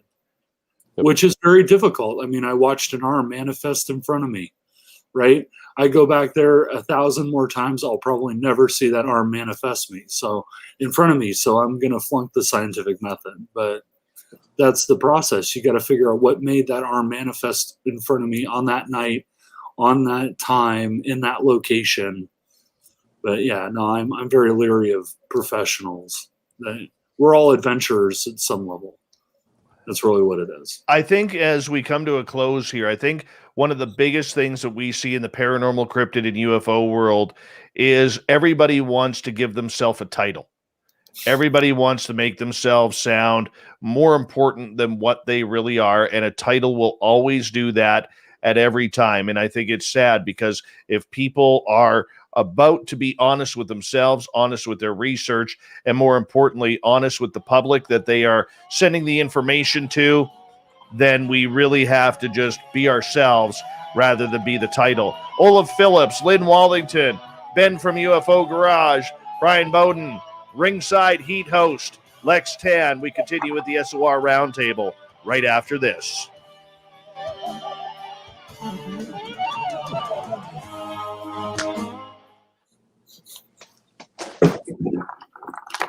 All right, we're clear. Is that Bigfoot Olav, dude? That's awesome. Is that a Bigfoot with a gnome? Yeah. Is that what that is? Are you serious? It has a gnome Oh, on its that's arm. awesome. Oh I'm my feeling. God. That's I'm feeling amazing. so. I've got a few gnomes in here, actually. I'm feeling so gnome deficient. You Yeah. guys all have gnomes. I got a fake alien, but no gnomes. Hold on. You There's guys somebody all knocking at my door. Hold on. There you go. Oh my God. It's Carl. Someone's knocking at the door. Come back. Oh, what the fuck are you doing here? Jesus Christ. Oh.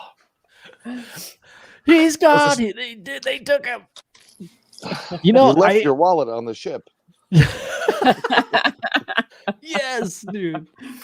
Oh my It's God. hilarious. Yes. Don't do this at home, kids.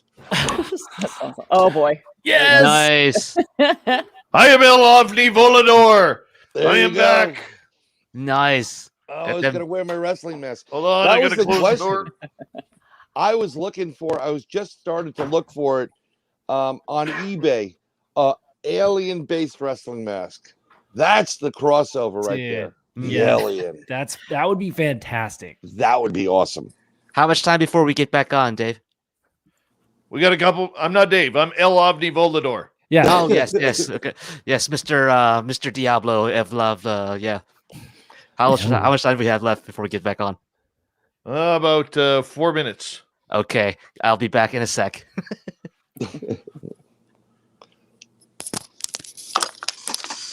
Don't call me Dave.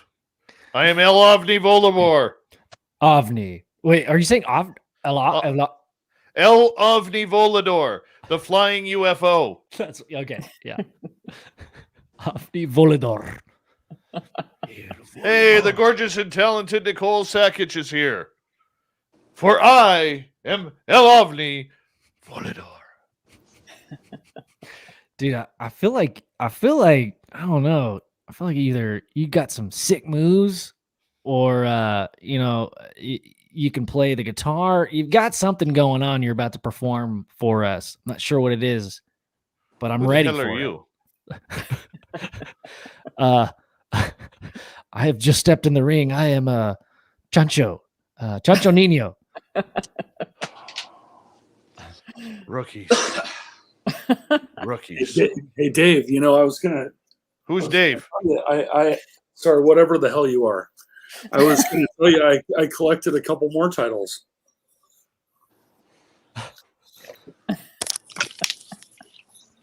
What does that say? Paranoia Conspiracy magazine. Oh, very nice. You're a Paranoia Conspiracy reader. Yeah, when I had the guy make it at Disneyland, he was like freaking out. I had to slip him a 20. That's amazing. He's like, is this a joke? And I'm like, no, I own the magazine. Dude, yes. That's amazing. I'm the Moscow Marauder. You've stolen the property of the USSR, Mr. Gant. Do I need to go get my Spetsnaz beret? I have one. Hold on.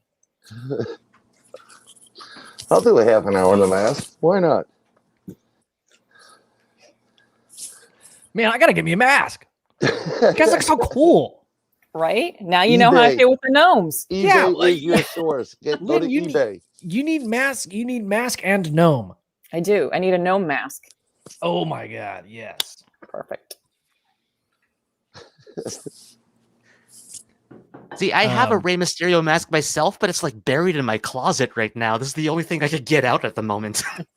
We went on a cruise, and she was 5 years old, my youngest, and we went to Cozumel, Mexico. We went in the market, and I said, you can get whatever you want. My oldest one bought a t-shirt that made you look like you're in a bikini, and my youngest bought a bright pink wrestling mask with a big cross on the top, and she just put it on and started beating up her sister with it.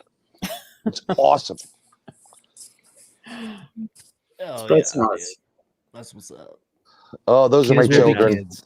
Kids will Very be kids. nice. This is actually my son's.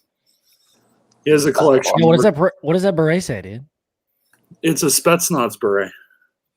Nice. What is it? Ooh, wow. I don't think I know that term. Russian Special Forces. Yep. Oh, snap. That's cool, man. Yeah, he has a collection of Marxist stuff. That's my kid. Sweet. 20 seconds, guys. I want to say a big thank you to Dirty Filth, to Olav, to Andrew, Ibarata, Cat Chaser, Olav again, Cat Chaser, and Ed for the super chats. El Ovni Volador loves the support of Spaced Out Radio. Here we go, everyone.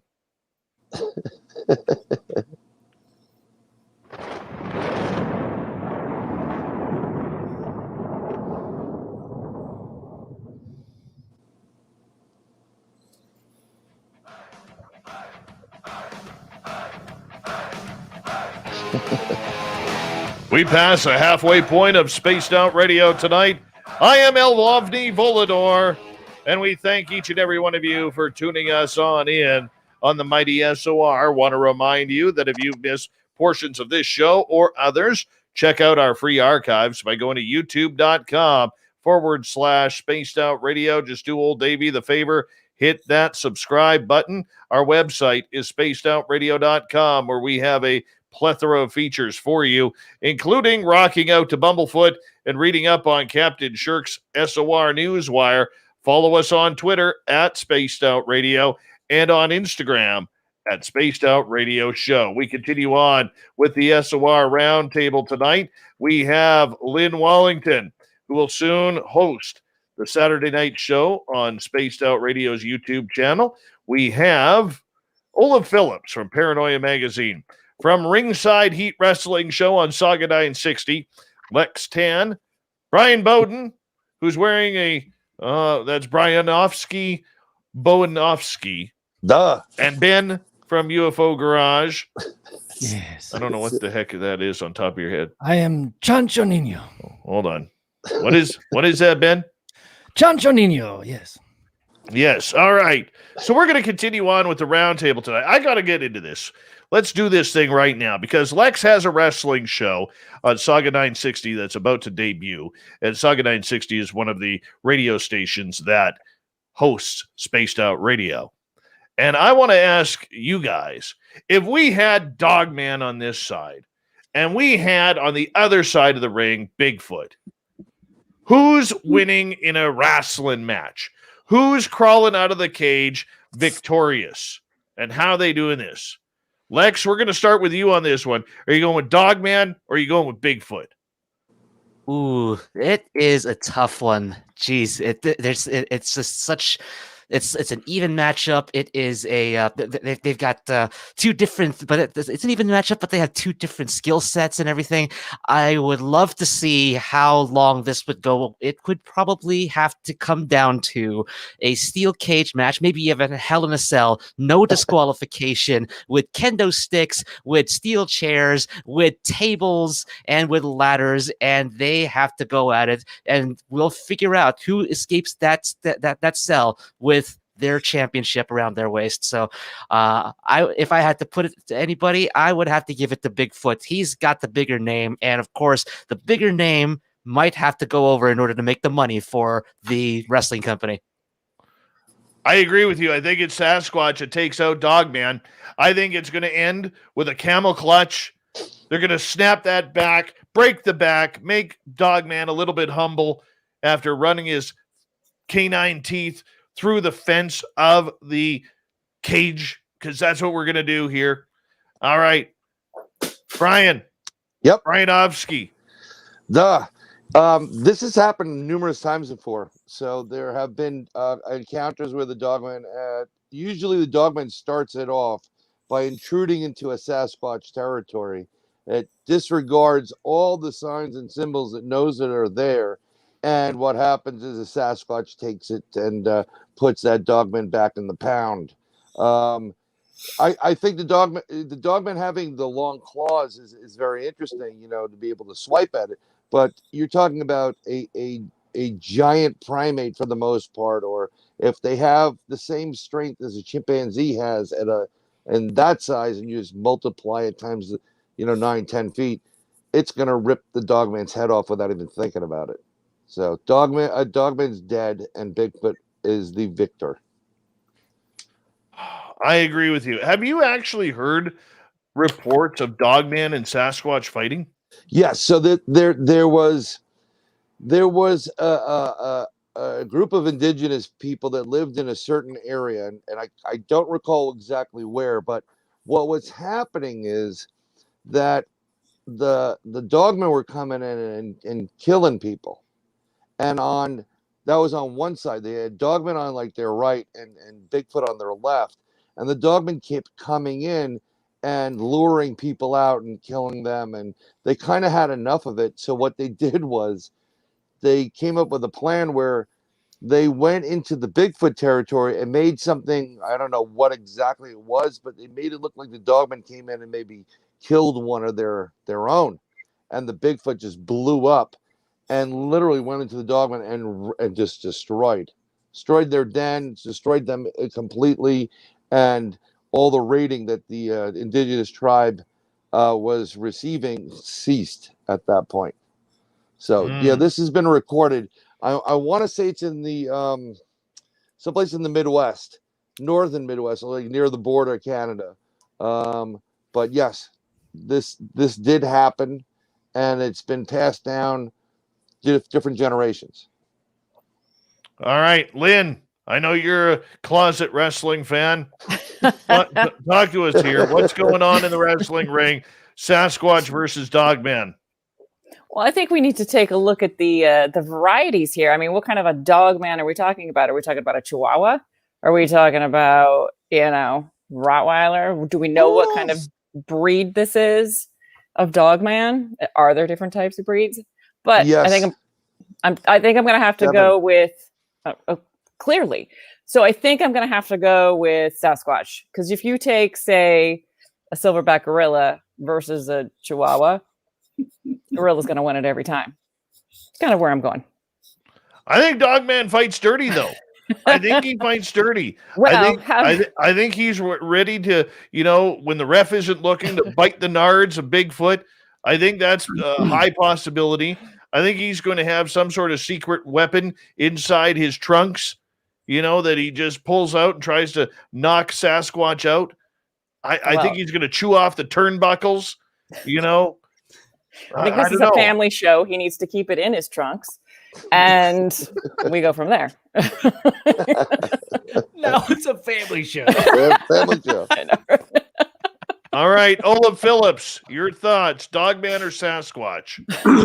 I'm going Sasquatch. I think Dogman's got the speed, but I think Sasquatch has the power. I think it's if Sasquatch can grab him, I think he'd rip him apart. Yep. You're also dealing with something that's 8 to 10 feet tall.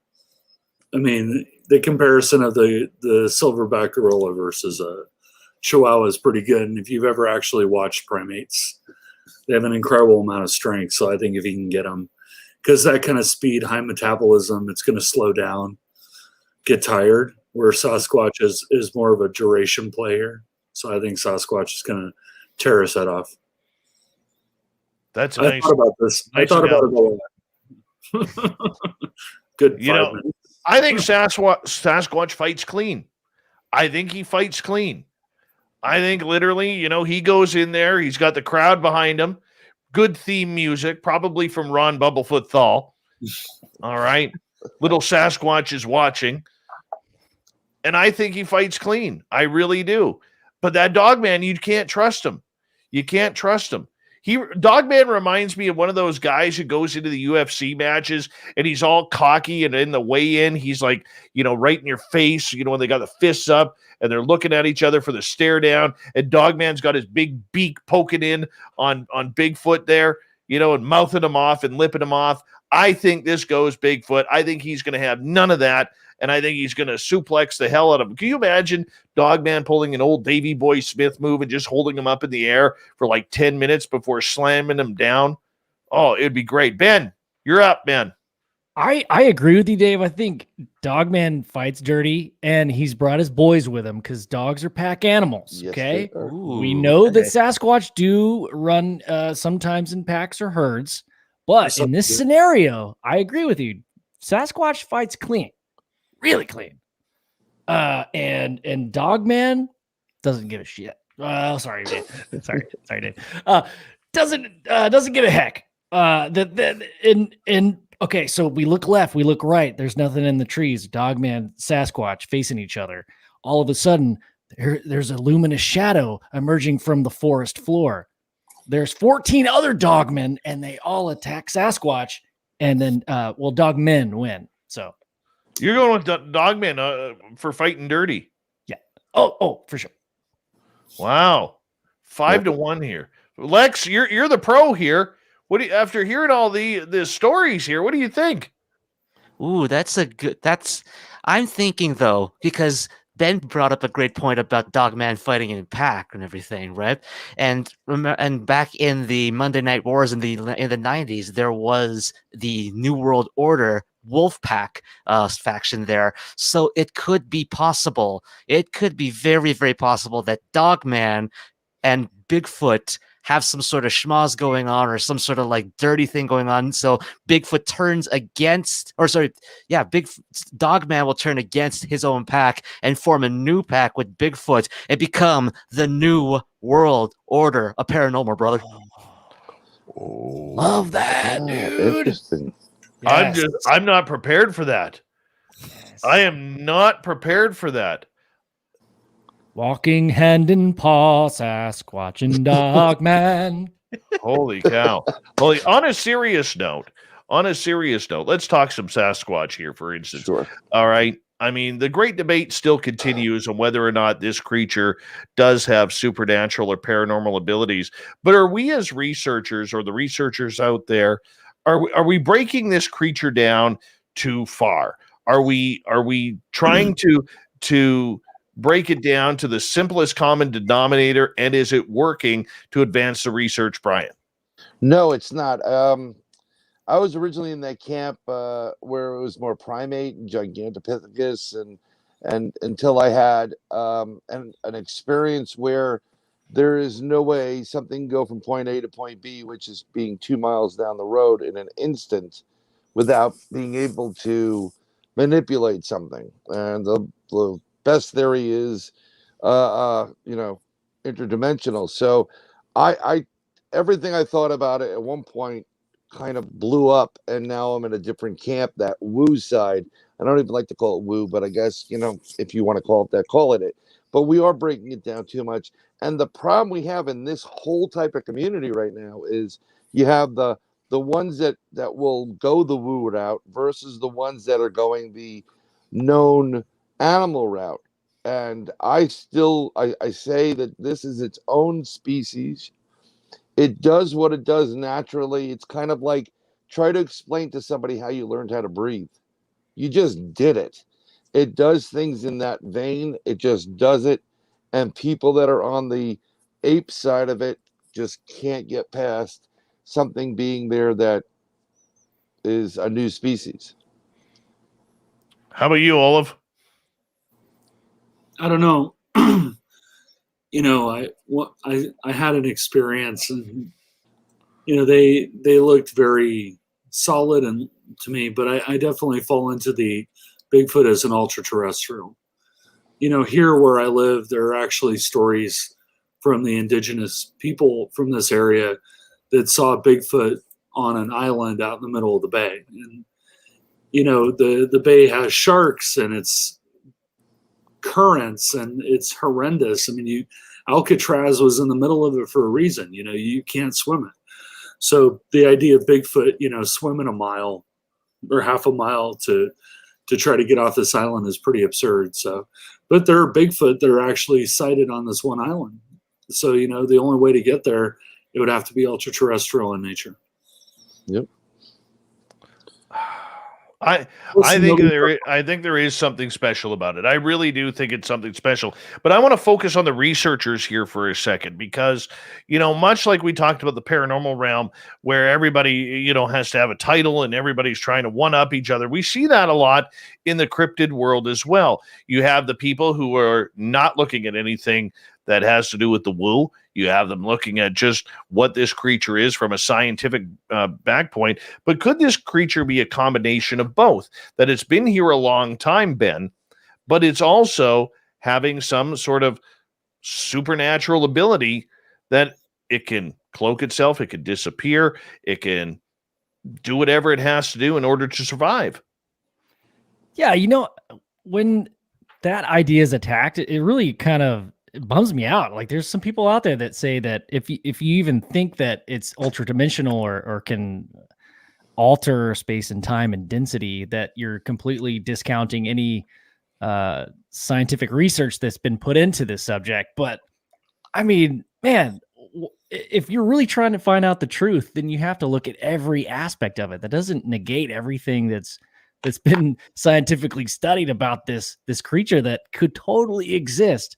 The fact that it might be able to alter reality in some way, or maybe move through density in a different way than what we can perceive as being normal or understand or comprehend in some way. Who's to say that that's not possible just because we don't understand it? I think it's totally possible. I like the visual of like oil and water. Like if you put oil on top of a glass of water, there's going to be little bubbles where you're going to be able to kind of dip into that water, but not completely manifest. I think Sasquatch, for me, from what I've been able to understand and gather from other people that are into this subject, is that there's a little bit of both, where it can dip into that water, it can dip into that oil, it can move through space and time with certain accounts with ease, and yeah, I just find it fascinating. But I think it's both. I think it is both too. I think there is something very, very intriguing about it that we need to find out. But I mean, how do we prove it? How do we go on? I mean, I think there's a reason why we haven't found a body. Nature is very good at cleaning itself up. Number one. Yep. Number two, predator animals are very good at scattering bones. And number three, there could be something very intriguing about this, that it able to cross dimensions or use some sort of portal to appear and disappear in certain areas. I mean, when you have a 500-pound, 9.5-foot monster roaming through the forest, it makes noise, yet this thing doesn't. This thing will let you know when it's around. There's always this saying that I heard from a First Nations friend: you don't seek Sasquatch, Sasquatch seeks you. Good saying. Lynn, your thoughts? I definitely agree with what Ben is saying. I think we need to kind of keep our minds open to all possibilities. We don't understand exactly what Bigfoot is right now or Sasquatch is right now. Like, so how could we say it is or isn't any one or all of these things? We just don't know. And when you were talking about, people say that the bodies haven't been found, I have always wondered. So we do know that Bigfoot is somewhat humanoid looking, right? We haven't found a skeleton. So we don't know what the skeleton looks like, but we have found giant skeletons, like human skeletons. How do we know those are not Bigfoot skeletons? I've always wondered that. Ooh, Good question. yeah. Also, bear skulls and bones are really, really hard to come by. I mean, I don't know if you guys know any hunters that hunt bear. I don't personally, but I listen to a lot of Steve Ranella, and he said it's like the most rare skull you can find in the wild. To find a bear skull. A lot of times in association with Bigfoot itself, they are known to be very clan oriented, and they stay together and they look out for each other no matter how young or old they are. I mean, who's to say they don't actually, when they're here physically, they don't bury it someplace. And it's, once they go through the burial process, it's rumored to be true that they do have a burial site or burial mounds for them. But I always go look back into them going interdimensional. Unless we have a physical Bigfoot or a Sasquatch, we can't test these theories out. There's no way. So anybody that's researching this that's not in the know on a black project that has a physical Sasquatch in their office or whatever, it's all hypothesis. So you always have to keep those up there no matter what, because my research can change my opinion in a heartbeat because I find something new that brings me back to A. I think we have to be more open to this. Oh yeah. Yep. Lex, Yes, if you were going to go out and have an interest in studying Sasquatch, besides trying to figure out how you can make $1 million off of getting it into the squared circle on a contract with Vince McMahon, I want to ask you, in regards to this creature, you don't have a lot of forests around Toronto and Mississauga where this is, but if you go into northern Ontario, there are a lot of sightings of this mythical creature, and especially in the lakesides areas, which is just about an hour and a half north of you. Mm. If you were to go looking into the forest and you saw one of these creatures, as someone who would be a rookie in having this type of sighting, which most of us are, by the way, what do you think you would do? How would you react? I would think, first of all, that I'm the kind of person that kind of that kind of has that little that jump scare inside of me, inside of me, and it's something that I can't control necessarily. So if I did see Bigfoot or Sasquatch or whatever name they would go by, there would be a part of me that'd be just like, whoa, I've never seen this before, and I'm just like, what do I do? What do I do? What do I do?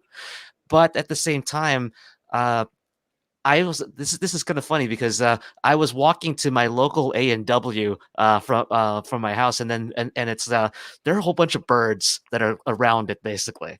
Hold on, time out 1 second. How much is an A&W burger in if you got a Mama burger or mozzarella burger? How much is that in Toronto?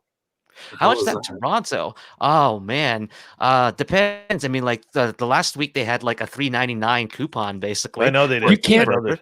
You can't put a price on glory, Dave. No, you can't, because I'll tell you, my friend and I went to A&W in my town because we're quite capped on the fast food a couple of weeks ago. Cost me $19.70 for 2 burgers, no fries, no combos, no drinks, no onion rings, nothing. What? 2 burgers, $19.70. Wow. Are you to Canada? That's like kidding? I tell you.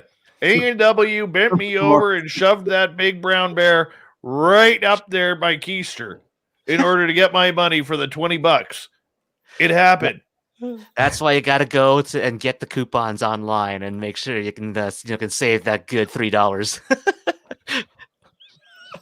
But if I were too much to pay for a burger, but I live in the wrong country. That's what, like $10 US, Dave. I think it's about $6 US, but that's another story. We need to move. And I live in California, which is even more expensive. Where did Dave go? I don't know. Oh my gosh. A&W. It's our show, guys. Yep. Dave's interdimensional. Oh my gosh. Carl's back. He's all around. I need to learn this stuff.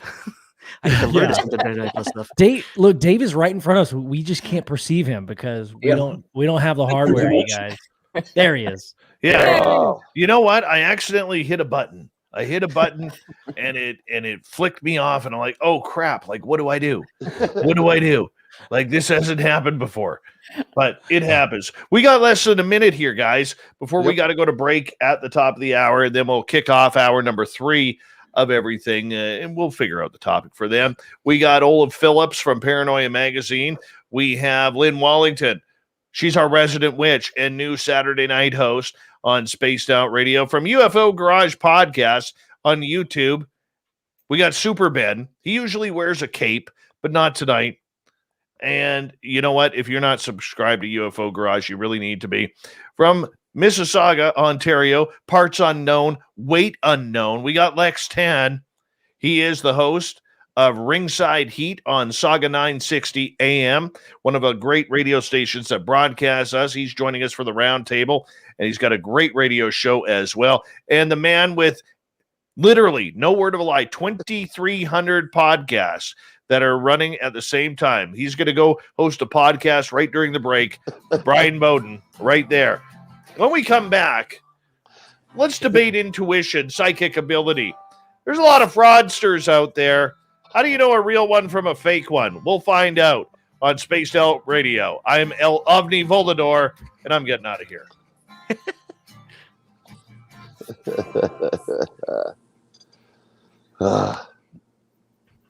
All right, we're clear. Dude, I just want to say, Bryan, like you pull that mask off so well, dude. Yeah, totally. Totally. I gotta step away for a minute. I'll be right back. Who let the dog? I gotta go find Dave. I hate you people, so I'm leaving. Who let the nicotine? Who? I was about to say that, like, on my way to the A&W, that literally two birds were wrestling each other. Like I don't know how the heck this happened, but they were actually wrestling each other. And I just and when I saw that, I was like, I got my phone. I tried to set it up as quick as possible. I set it up as quick as possible in order to record this happening. But I think the birds knew that that it was a work because as soon as I got up my phone, they flew away and they were just all friendly and stuff. Dude, okay. It is springtime, so were they wrestling or ooh. But they were okay. Well, nobody likes to be filmed. Scientifically, they were both the same color. But then again, this is 2021, so anything can happen, you know. Anything can happen, man. I mean, there's some stories about Bigfoot that in the springtime and liberating campers and whatever. It's not pleasant. Wow. I mean, the way you just like navigated that was impressive. Well, you were talking about birds, you talking about springs, we just talked about Bigfoot. No, I meant the way you navigated that without saying anything offensive in any way. That was impressive. That I haven't heard that though. That's yeah, I've heard through the guy that I investigate with. We go together, and he's met a couple of people. One of his cousins is a park ranger, like a U.S. park ranger, out in the one of the big parks, and she told a story to him once that they were there, and this guy comes in, and my wife was taken by Bigfoot. Yeah. And then they looked, and she came back, and the woman swears that Bigfoot had his way with her. It was just like, I'm like, you got to give me this person. Let's get her on camera right now. Oh, wow. Yeah.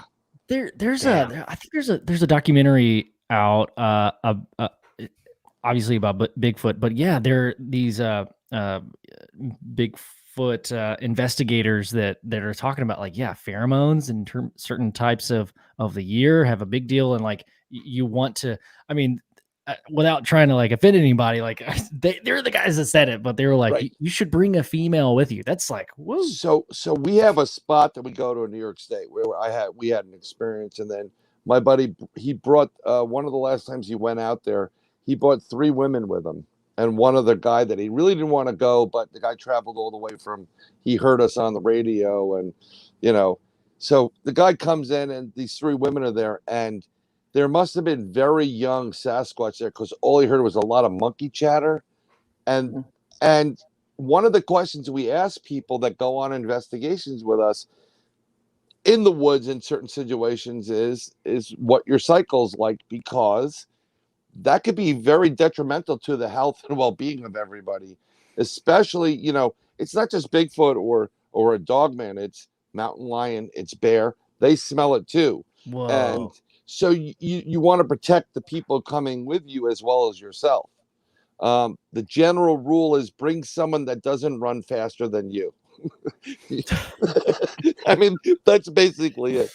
So, which is messed up, but it's like, no, we have other things that we bring.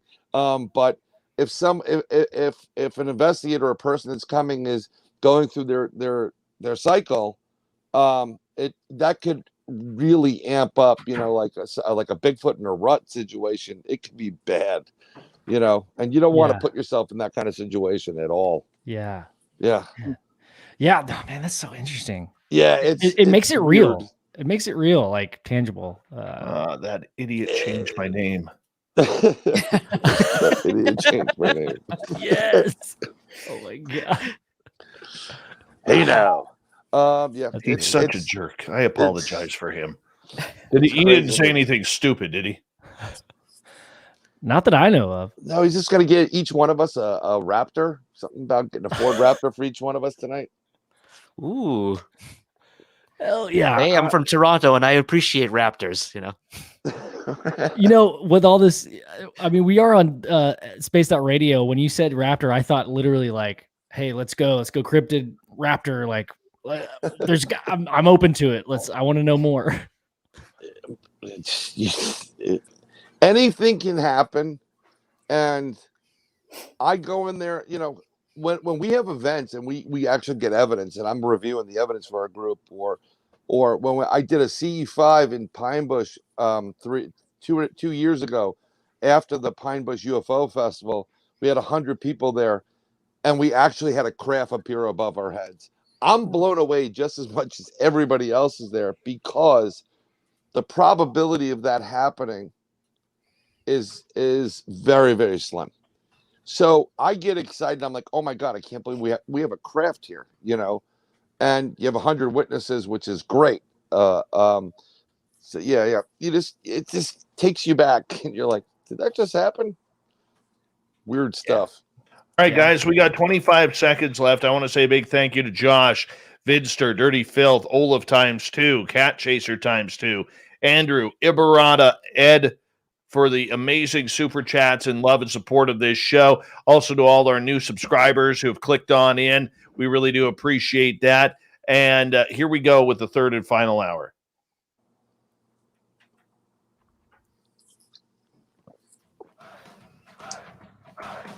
Would you like to connect with us? Head to spacedoutradio.com for all your latest show info. Now, back to Dave Scott and SOR. Third and final hour of Spaced Out Radio is now underway. My name is Dave Scott. Thank you so much for tuning us on in. We say hello to everyone listening in on our terrestrial affiliates around North America, digitally on TalkStream Live, Revolution Radio, and KPNL. All of our archives are free by going to youtube.com/Spaced Out Radio. Just do old Davey the favor, hit that subscribe button. The Desert Clam has set the password for tonight in the SOR Space Travelers Club. Kefalonomancy. Kefalonomancy is your password. Use it wisely, Space Travelers, as the Clam sets the password each and every night right here on Spaced Out Radio. Our website is spacedoutradio.com, where we have a plethora of features for you, including rocking out to Bumblefoot and reading up on Captain Shirk's SOR Newswire. Follow us on Twitter at Spaced Out Radio and on Instagram at Spaced Out Radio Show. We continue on tonight with the SOR Roundtable.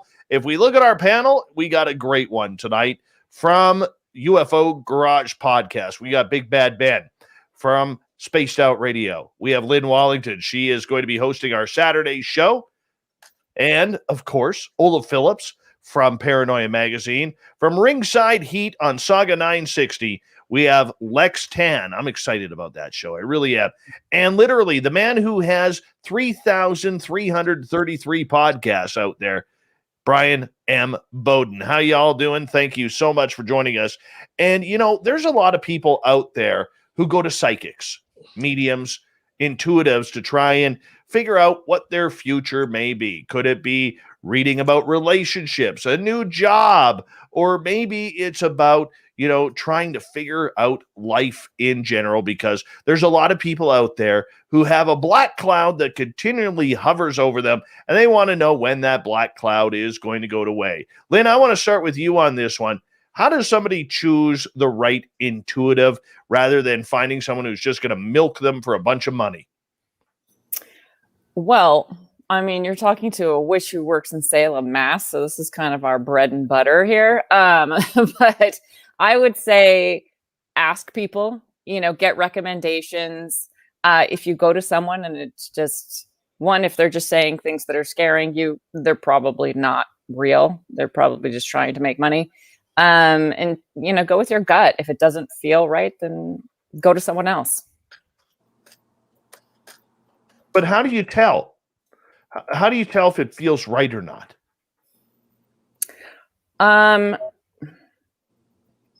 Well, I think that's personal, like to each person. So I guess it would be like if you eat a hamburger and does it feel right or not, you kind of know, go with your gut. So, but I would say the best piece of advice I could give is ask someone for a recommendation. And, if they have someone that they trust, that's always the best way that you can find someone. All right. Ben, have you ever been to a psychic medium? No, I've always wanted to though.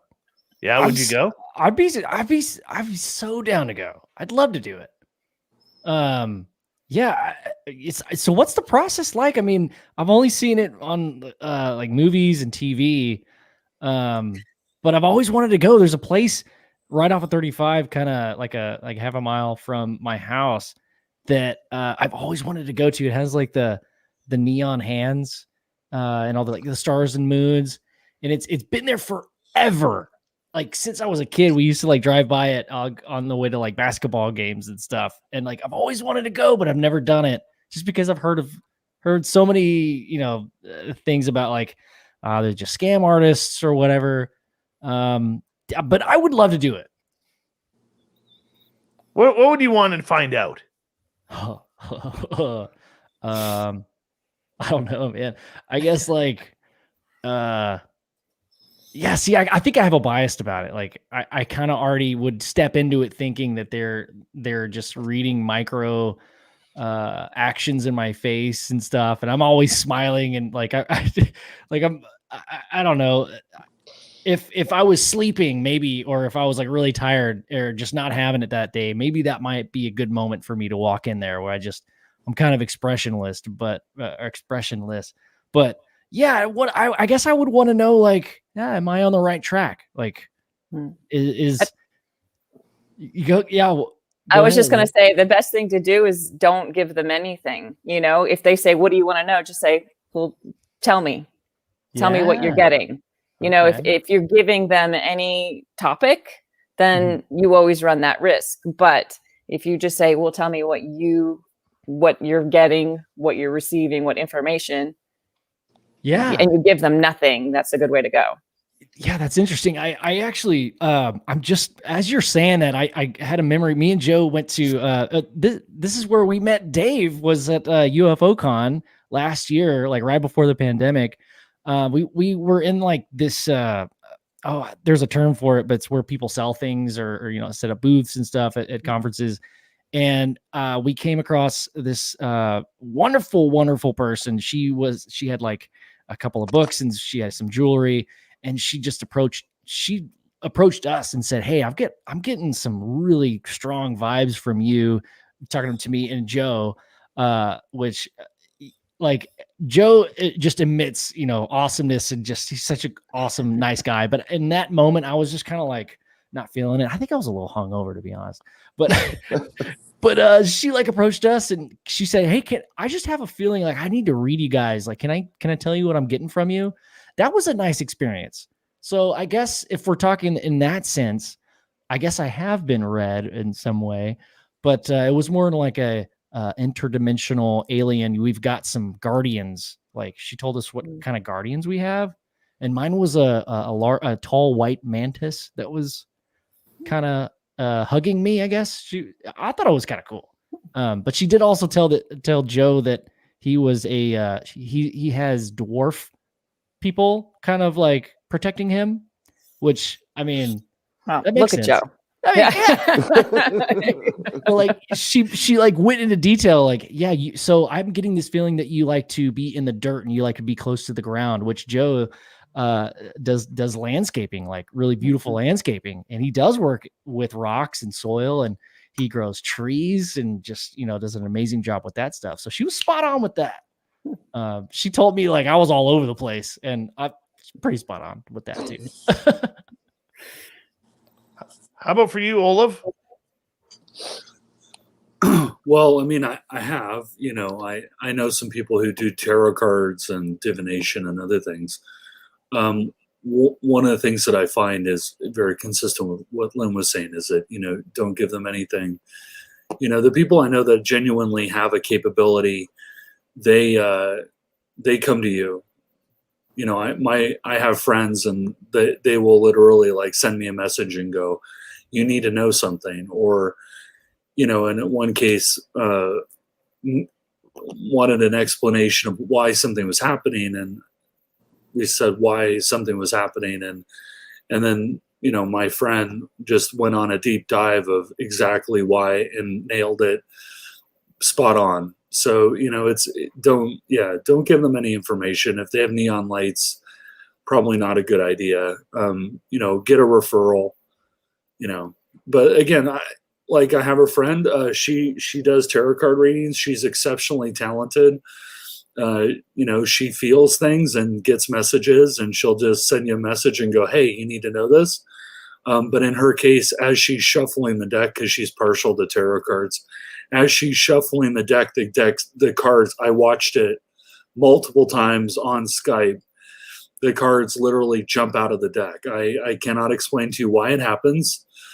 I can give you the occultist explanation of why it happens, but the cards literally, for lack of a better term, fly out of the deck. She's just mixing them up and they're popping out. So, she's usually pretty right on. But yeah, I would ask for, I've definitely gotten multiple tarot card readings. I mean, I know somebody who created their own tarot card deck, multiple decks. So, it's, but they usually come to you, and I would get a referral from somebody you know and trust. How about you, Lex? Have you ever decided that you wanted to get a psychic reading? I've always been interested in it, but I think that earlier on, I actually possibly had some sort of what maybe may not be quote unquote psychic reading, but I was at a previous job. I stayed there for a few years, and my boss actually was I guess for lack of a better term, a Catholic mystic. And this, yeah, and this lady, she has this uncanny way of knowing stuff about you that you've never said to her at all. There's and it was freaky because it's like, because I remember when she hired me and like I got to know her a little bit better. I didn't really disclose a lot of things, but then she's like, hey, can I talk to you for a second? And just like, yeah, what's up? And she said, well, this blah blah blah blah blah, this is what you got, this is what's happening to you right now, isn't it? And I'm just like, I never told you that. How did you know? God told me. And I was just like, right. And so that's and she ended up actually kind of predicting a few things about the way my life was gonna go. And it's crazy how that kind of comes true in that sort of sense. But at the same time, there were also things that she also kind of held back as well. And she had to let me find that out for myself, I guess, in a sense. It's like, it's just like, there's something I got to tell you. There's something I want to tell you, but I cannot. I wish I could, but I cannot tell you. And you have to go, and whatever this is happening, you have to go through it in order for it to go through, for you to find out. And I'm just like, and that's when I get a little bit skeptical. But at the same time, it was crazy to see that, a person who would be quote unquote Catholic and or practicing Catholic would have those kind of same abilities that are quote unquote not Catholic. So, well, before I bring Bryan in, one of the things that I have a concern with psychic people, and please, anybody on the panel, correct me if I'm wrong, but have you ever noticed that psychic people can predict the negative really, really fast? Like in the next 2 weeks, you're going to, have some trauma that happens real close to you. The next thing you know, your child breaks their arm or your best friend gets in a car accident. They're really good at predicting the negative, but everything positive is always 3, 6, 9, 12 months away. And when you reach that 3, 6, 9, 12 months and nothing happens, then they're like, well, there was some sort of Mercury retrograde that screwed it up, and you're still 3, 6, 9, 12 months away. And you just waited a damn year for something good to happen. And now you got to wait another year because of Mercury retrograde, or because, you stepped on a snail on the sidewalk and crushed it. And this always happens. And not all psychics are like that. I don't want to lump them into one here. But for a lot of them, they cannot predict anything good whatsoever. And it never happens. It's always that timeline away. If I had told you guys how many times I had psychics telling me your show is going to take off within the next 4 months, or within the next 8 months, or within the next year, you're going to pick up 40 radio stations, I would be a millionaire right now. Yep. I would be a millionaire on Spaced Out Radio. I wouldn't have to work 2 jobs. And I'll be honest with you, I'm quite sensitive to this. I'm kind of PO'd about this. Okay. It bugs me. It bugs me bad. All right. But we have these people out there who, look, they get intuitive feelings. I get intuitive feelings. I really, really want to believe. And a lot of people are desperate for answers. Maybe they have a loved one that has recently passed away. Maybe they lost their job. They have 3 children to feed, and they don't know when that next paycheck's coming in, because during COVID, there's not a lot of jobs. There's a lot of desperate people out there. And I think a lot of psychics are preying on that, or getting the negative on that, and not having the ability to sell a lot of positive. Am I right or am I wrong? 100%. You are correct. 100%. I disagree. But But that's why I like tarot cards, right? Because tarot cards, it's a finite thing. You mix them up, they pop out. In my friend's case, they fly out, and you interpret the card as it lands, and it's not really negotiable. And it's not. There's good, there's bad, there's mediocre. But I don't think that's entirely true. I mean, the people I know, they shy away from predictions that are 6 months or a year or 2 years away. They do things that are more immediate. And they've told me good things and they've told me bad things. But it's usually fairly soon. They're only looking or attempting to look in the general time vicinity. Because I think, Lynn can probably speak to it better. But I think for me, the way I see it is that, what they're showing you is a possible outcome of many. Yes. And what you're seeing is the most likely possible outcome. This is true of divination of any kind, right? If I go into a trance, right, and I seek guidance from the secret chiefs and they show me something, it's become clear to me over time that they're showing me the most likely possibility, but not the only possibility. Right. So maybe a weaker grade psychic can only see that one option, but the ones that are more powerful, they'll tell you very upfront, there are 3 possible endpoints depending on the decisions that you make. Because no matter what you do, and this to the Catholic mystic as well, you have free will. And so free will affects the outcome. So I do disagree. I mean, I've seen it myself, but I have a tendency to like the tarot card readings because it's a lot less negotiable. There is some negotiation in the interpretations of the cards, but a death card means what a death card means, and it doesn't mean death. It means change. Yep. But you don't, and whether it's upside down or right side up, it's not really, negotiable. So I've been to many different tarot psychics, some of which are tarot readers, and I think what you're talking about, Dave, is not necessarily the individuals that have gifts by reading cards. I have a friend that reads. You just keep flipping over a regular deck of cards, and you got to record the order, and she is spot on. But in the case of psychics, someone you've never met that's going, your old gypsy fortune teller, anybody that goes with the negative, in general, as soon as they start off, they're in there for the money.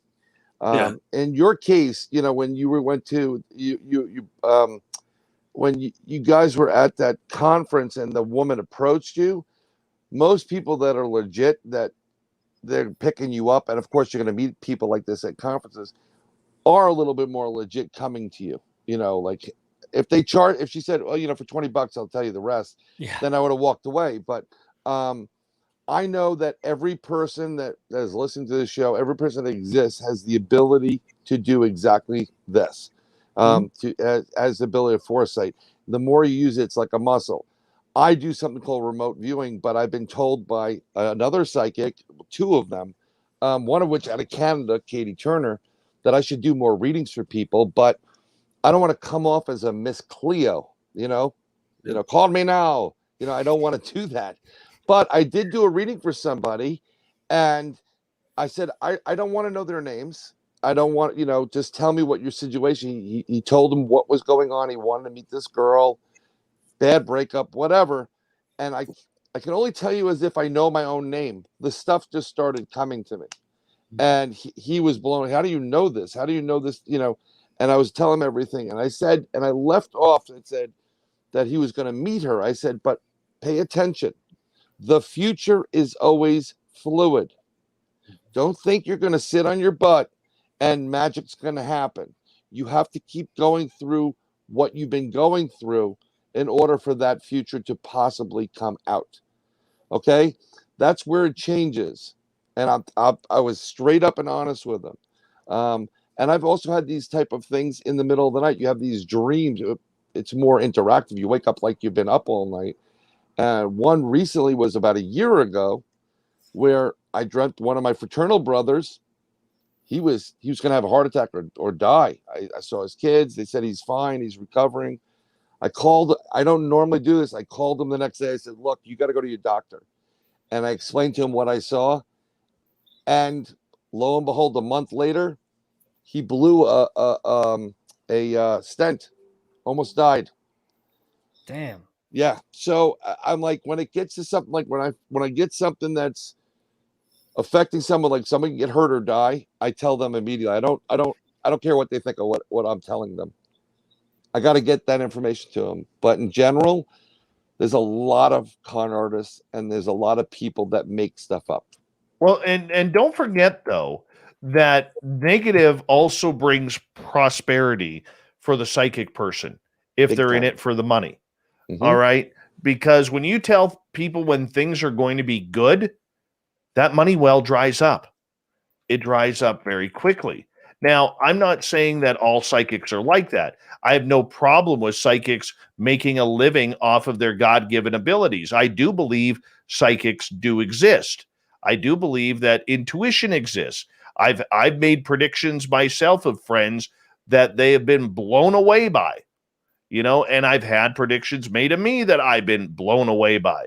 All right. But if you're out there and you're one of those people who is, you better start booking, like you're a chiropractor where you need to start coming 2 to 3 days a week because your chakras are so screwed up that the only way that you can get them cleaned is if you come see me 2-3 days a week. And by the way, I charge $160 an hour.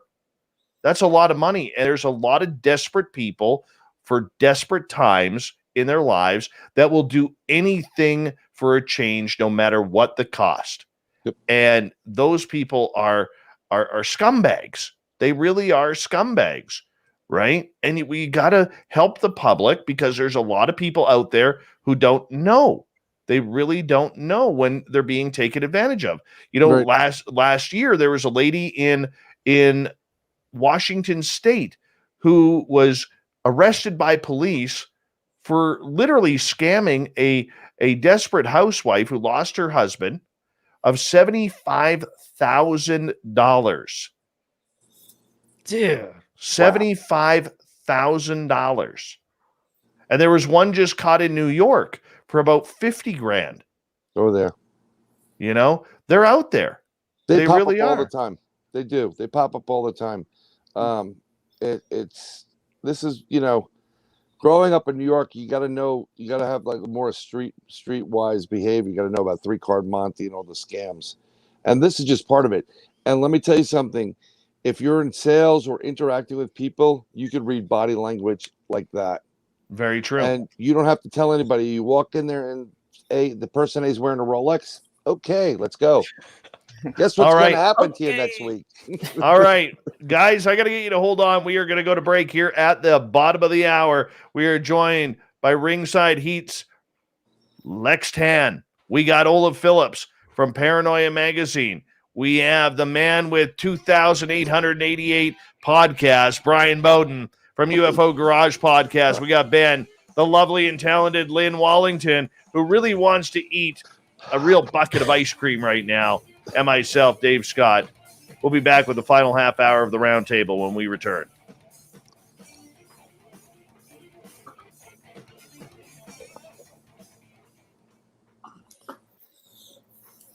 All right, we're clear.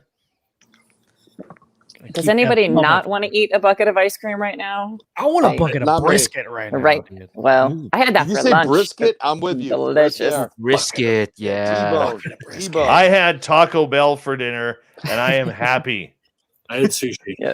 I thought you were joking about that, Dave. Like, No. did someone actually send No, you? I actually took pictures. Damn it, man! The Taco Pictures Bell. of Taco Bell. What the hell's that? Oh, when I see this, we go through the whole thing when you're announcing everybody. I get this flashback to like Match Game '79. Wait,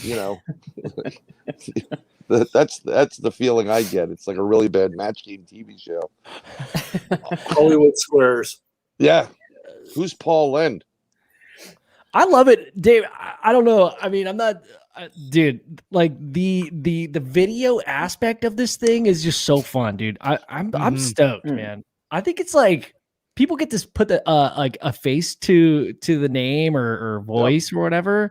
And yeah, I mean, it just happened so recently. We started looking into live streaming and doing multiple people. Like I think it's all kind of just happening at once. Dude, it's really fun to see, man. Use StreamYard. Yeah. So yeah, this Bryan is awesome. Bryan taught me StreamYard, and I was literally at the point of an anxiety attack. He taught me, and this just happened this past Sunday. He taught me StreamYard, and within 15 minutes, I got it. Dude, that's impressive. It's super easy. It's within competition to Zoom, but it's easier to get it done, and you can do it on your phone better. We were trying to. I had spent an hour on the phone previous to picking up the phone with Brian, and trying to hook up Zoom through OBS. Yeah. That's exactly what I dude, delete Zoom. Delete. Brian is 100% correct. Get rid of it. I already put it this way. I've been on this for 4 days. Okay. Yeah. 4 days. And I've already trained Lynn how to do it. Yep. Bro. Yeah.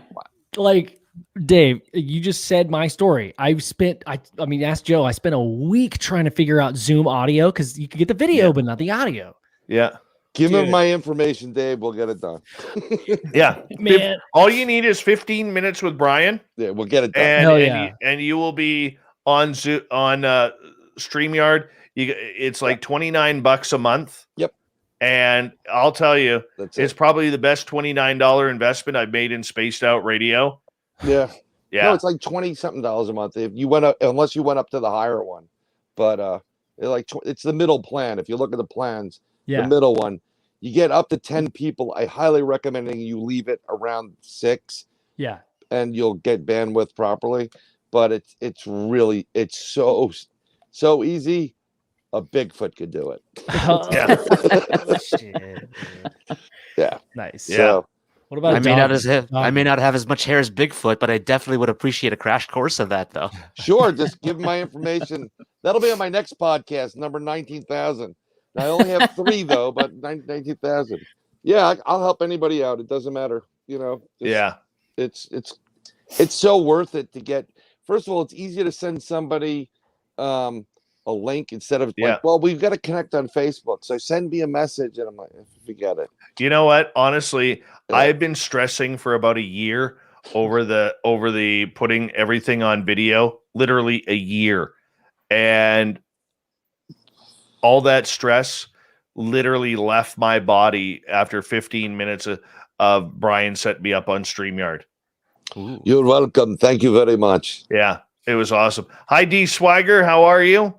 Welcome back. Ben. Hey, Olin. How are you? By the way, the gorgeous and talented Tristan Stevens says, I like Ben's energy. Ooh. There you go. I've got too much sometimes. Sorry, you guys. Yeah. You know, I got to tame it a little bit. Bachelor number never- one. Tell him your name. Never ever tame it, man. You and Joe are fantastic. I love you guys. I know I'm missing him tonight, man. I'm like bummed that he's not here, but I'm having a blast with you guys. Yeah, man. You guys got a great show. Honestly, You do. UFO Garage kicks major. You know. Yeah, it does. Yeah, Hey, it you got Lou Elizondo coming on, don't you? We do. Yeah. I can't believe like what? Doesn't make sense. Yeah. Yeah. Okay. You have to ask him. How come it sounded like on Spaced Out Radio that you've seen aliens before? Dude, I actually made a TikTok from your show, Dave. I took a screenshot of your interview with Lou Elizondo, and I posted on TikTok. It was the moment you said, you straight up said it like, you got it. So tell us about the aliens. Okay. Like, just hey, tell we'll us. talk about it after the show. We got like 30 seconds, and I haven't got a topic yet. So let's figure it out right now.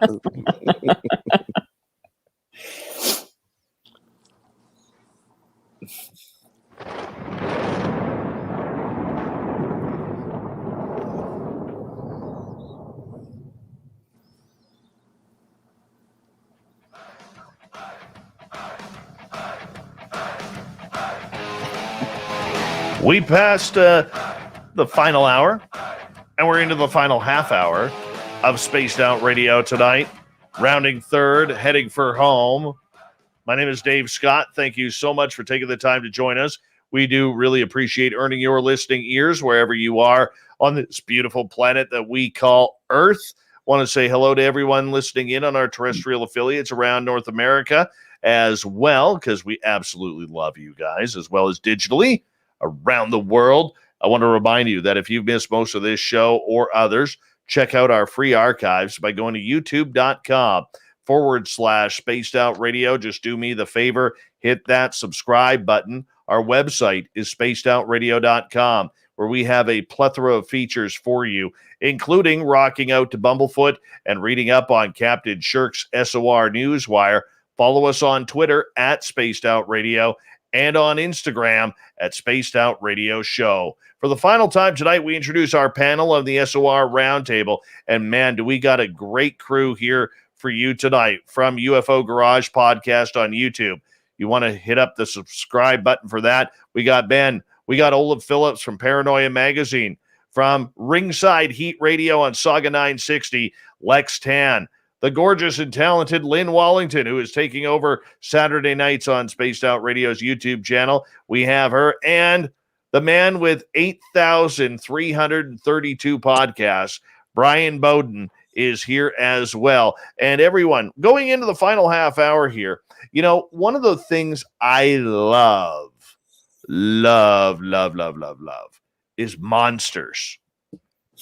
My son thinks it's absolutely cool that when I say to him, son, we're going riding in the side-by-side on Sunday, and we're going to go look for some monsters. He's like right there. He thinks it's so cool that dad goes out and looks for monsters, like Bigfoot and whatever. Yes. And, you know, outside of Bigfoot, outside of Dogman, Bryan, we're going to start with you on this one. Sure. What is the most underrated cryptid in North America that we should spend more time looking for? Right now, it's flying humanoids, or otherwise known as Mothman. And they're making a surging comeback, especially in the Chicago area. But Mothman's been seen in more places, almost equivalent to as many spots as Bigfoot's been seen, or a flying humanoid, you know, with the glowing eyes. And it's an interesting cryptid. And I'm one of the theories why there's such a high concentration actually right now in the Chicago area is because I believe they've been using FermLab. It's the first ever collider. You know, forget Geneva, go to Chicago, and they turned that on in about mid 1990s, and then all hell started breaking loose. And just after they turned it on and kind of turned it off quickly in 2000s, the Mandela effect started. So I think there's a lot of these flying cryptids that we should be checking out. Can I cut you off there? Sure. I had a Mandela effect happen yesterday. It tripped me out. So here I am preparing for David Weatherly on the show, and I'm scrolling through social media on Instagram, and I see this book title of his come out about sea monsters of the Great Lakes. And I'm like pumped up because I loved the one thing with David is we've hit so many topics over the years. I'm like, this is something new. I'm pumped up about it. And he says to me after I read my intro to the show, he's like, I hate to break your heart, man, but I don't have a book like that. What? I don't have a book that's out like that. And I swear on my children's lives, I read that right on Facebook that he had a book, Sea Monsters of the Great Lakes was the title, and by David Weatherly. And he says, dude, I've never written that book. I don't know what you're talking about. He goes, I know the subject, be a great book to write, but I haven't written it yet, nor have I thought about it. Well, I'm going to contend to say with you that since they started playing around with colliders, there has been a rip in a tear in different dimensions, different worlds that exist. And the collider itself has forced a tear between what we've known growing up and what is another world now. So when they stop playing with it for a little bit, it heals itself. And that's why you're having the Mandela type effect. Because that David Weatherly in our original timeline did write that book, in my opinion. But in this timeline, he's never heard of it. It was the weirdest thing, man. It's buggy, isn't it? It honestly, I'm like, come on, Dave. I just saw it like 2 hours ago. I just saw it. And he's like, no, man. He goes, I haven't written that book. He goes, go look at my catalog. And I go look at the catalog and there's like nothing there. And I can't find it anywhere now. Can't find it anywhere. Yeah. Went back on my Instagram looking for it. Can't find it. All right. So you got Mothman. I got Mothman. Bryan. All right. Let's go over to Lynn. Lynn. Well, I don't know if this is technically a cryptid, but I think they're interesting and the name is fun. The puckwedgies that are here in Massachusetts. Oh, yeah. I know. I don't know if they're in other areas as well, but they're just kind of these mischievous little creatures in Native American folklore, I guess you could say, but they believe they're real. And a lot of other people, like some of the paranormal investigators around here also believe they're real. And so it's just like this weird little furry kind of mischievous creature thing. So I've got to know more about that. Yeah, never heard of that. They're like smaller than Ewoks. They're smaller than Ewoks. So cute. Yeah. Right. Yeah, but they'll bite your ankles off. Cute. They're like gremlins, man. They're like hairy gremlins that just want to rip your face off. Oh. Well, not necessarily rip your face off, but they're mischievous. I mean, they may push you off a cliff, but maybe they had a bad day. Is it like are they pack mentality? Is this like multiple? What did you call them? They're puckwedgie is the name of it. Puckwedgies. Yeah. I don't know. I don't know if they're pack mentality. I'll see what I can find and send it to you. They're elementals. I want to add something to my story because Kira in the chat room actually sent something to me about what happened, because yesterday she actually got a video, Bryan, of two of my shows crossing over at once on her feed. Wow. That's what I'm talking about. Two different audio tracks. And then she got the video clip and she sent it to me. And it was, it's weird stuff right now. Weird stuff right now. I don't know what's going on. Mandela effect. Swear. Are we like right now, like the live feed is. No, this was yesterday. Oh, this was yesterday. Totally weird. Do y'all think it's like? I mean, is it dumb to say like maybe it's CERN messing with their No. their effects with dark matter and learning. That's There's- what I was. Yeah, that's what I was saying. Fermi See, Lab. the original collider was in Chicago. That's the first collider that was created and used, large collider. Okay, and they started about 1994. It's they were planning it from the 60s, but it went live 1994. When it ended, which was roughly about 2008 or 2010, is if you look back at it, the first Mandela effect, where it was named from, this one researcher named it because he thought Mandela died, happened about 2009, 2010. And I mean, I can tell you everything that they tell you about the Mandela effect with the Monopoly guy with Star Wars. I remember it. C-3PO is all gold. I Kit Kat. remember, yeah, Burns all of Bear. that stuff. Yeah. So I think it was when they were playing with this matter and these particles and they were doing things, not knowing what they're doing, they're experimenting, they actually cause a tear in space-time and different timelines. We're being in one of them and we mix in with another one. And there's so many other elements you can throw in there why it could be this way. Because most people born up to a certain point will remember the things like, Luke, I'm your father. But people born after that 2010 are not going to remember that. And if you want to go back to Michael J. Fox, for example, in Back to the Future, remember when he's playing guitar and he sees him fading away? Well, even though he got his parents together, he did screw something up. And now when he goes back in real time, he's rich, or his parents are. All these little things, it's the butterfly effect along with the Mandela effect. So I think not only is it allowing these memories, false memories to take place, which are real accurate memories, but I think it's allowing multiple different types of cryptids like Mothman to be able to come in and out of dimensions now or into our timeline when they weren't able to before. Interesting. Lex, let's get your take. What kind of cryptid monster would you like to go hunting for? Ooh. And you can't say George the Animal Steel.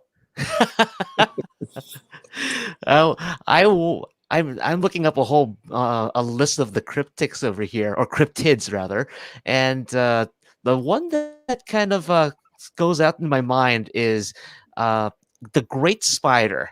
I have to say, not that, and it's partly because I kind of like that whole being freaked out a little bit because as I was saying with Bigfoot earlier, but I remember playing a video game from way back in the day where there's this giant spider web, and then you'd have to find a way to like cut through it so that you don't disturb the great spider in order to get the treasure out from there. I would love to. And in terms of cryptids, I would love to see that. But in the Philippines, we have a lot of these, a lot of similar things. We would have to say maybe mythological creatures, for lack of a better term, but they could be cryptids. I don't know. I'm not exactly an expert on that either. But in terms of somebody I would like to meet, they're called the Diwata. It's actually derived from the Sanskrit word Devata, and apparently, according to what I'm reading here, they're fair-skinned, they're good-looking, sometimes blonde-haired. They reside in large trees such as the acacia and baleta tree, and tend to be resentful of humanity's intrusion into their realm. So I would love to get I would love to be able to pick the brain of a Diwata and just wonder why, what's going on, what can we ever get along as a human and a I guess a cryptid. That's an interesting question. Can that happen? I have no idea. I love Azrael's answer in the chat room. Keith Richards is his choice. That's a great answer. Keith Richards, everyone. Yes. He is the immortal one. Yes, he is. Yes. That guy's impossible. Like, how is he alive? How is he alive? Keith Richards and his old lady. Yeah. Yeah. He's Yes. still around. All right. Olav, you're cryptid. Well, I have three, and one I actually am really kind of a bit obsessed with. I would like to see a spectral large black cat that lives in a mountain near my house. It actually is why the mountain is named what it is. It's called Mount Diablo, and it's the mountain of the devil. And that's because when the Spaniards conquered this area, the indigenous people would run up the mountain and they would disappear into the forest. And then this black jaguar, black cat, would come down the slope and run off or kill the Spaniards. And they thought it was the incarnation of the devil. So it's close to my house, so I'm always fascinated by it. The Fresno Nightcrawler, because it's just the weirdest damn thing I've ever seen a picture of. The Fresno Nightcrawler is just so bizarre looking that it would be fun. But the one that I actually plan to go try to find, they're called the Watchers, and they're basically people dressed in black that stand on top of rocky cliffs and outcroppings and on top of rocks and in places, and they just watch. They just stare, and they're seen along the coast here in California, down into the central coast and the southern coast, and in some remote areas. So I'm planning to go down there and try to find them. Very cool. Oh, by the way, cool. I want to make one comment about the Mandela effect. So one of the things that's been hotly debated is a holographic universe and this notion that we live in a simulator. And, I myself have seen glitches in the Matrix where you see out of the corner of your eye, like vibrations and like trees fading in and out, trees being there and then disappearing, all of us, all that kind of glitchy Matrix kind of stuff. I actually subscribe more to the theory that it is a byproduct of the Mandela effect. And if he's correct, and it was when Fermilab fired up, or CERN or SLAC here, we have the Stanford Linear Accelerator where they collide all kinds of crap. I think what we're seeing in those moments, and it's happened quite a number of times, I think when we're seeing these phase shiftings and weird things happening, I've seen it not in the corner, like in front of me, as I go a lot of road trips, and we'll get out in the middle of nowhere, and you'll see literally like trees fade out and then fade back. I think it may be that kind of boundary layer between the dimensions, not so much the concept of the veil, but like that boundary layer between the dimensions breaking down for a minute or two or a second or whatever. So, that I do think that all this glitch in the Matrix stuff that we hear about, I think it's actually directly related, and I have seen it. So, Philadelphia experiment is a great example of that glitch in the Matrix. Exactly. They play around with things they don't know what they're dealing with. The next thing you know, half your body's inside a full metal side of a ship, right? Because it can't come back together again. You're messing around with things. So yeah, and there are a lot of at least here there's a distinct difference between flying humanoids and Mothman, and there are a lot more sightings of Mothman. But here and down in the southwest, they actually you can actually see literally people standing upright vertically flying through the air, and there's tons of films of it. People have seen it, and it's weird. But again, could be something, and it argues that the Mothman, and Bigfoot and a lot of these cryptids are interdimensional in nature. The ultra-terrestrial hypothesis, which I'm a big fan of. So, all right. Well, I'm going to give you my cryptid here, and my cryptid is seen all around North America, but First Nations people and indigenous people really deal with them, and that is the little people. These are little pranksters, tricksters, 18 inches to 2 feet tall, said to live in mountain communities that are blocked off, where they will, if you find them, they will attack you. They will go for you. And if you're in an area all alone, sometimes they call for you. And that happened to a friend of mine, Mike. where he was out hunting and he heard my name in my voice being called, my voice calling his name in the middle of the forest. There was nobody around, and I'm 20 minutes away at work, and he's hearing my voice come right through the forest all around him. He said it wasn't in one direction. It was coming all around him. Mike, help me. I'm over here. I'm in here. Come on over here. Yep. And it was all around him. And he was like, nope, I'm out. I am out. Good idea. But I asked because skinwalkers and wendigos are allegedly creatures that do the same thing. However, talking to one of the First Nations elders here recently about this, I asked him, are there skinwalkers or wendigos here? And he's like, no, we've never seen them here. He goes, but we have the little people. And the little people will do the exact same thing.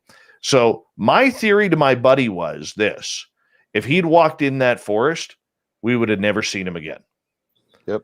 And it makes me wonder if we would have never seen him again after that, how many people that go missing in the Missing 411 series that David Politis is looking at actually hear that voice and go in looking for it, whether it's a child, whether it's somebody they know or a voice they recognize. That's what's scary. Yep. That is what's really scary. Lex, what do you think? That actually struck a chord with me because I have a friend who I worked with before. It was very, very similar to what you have described. She disappeared.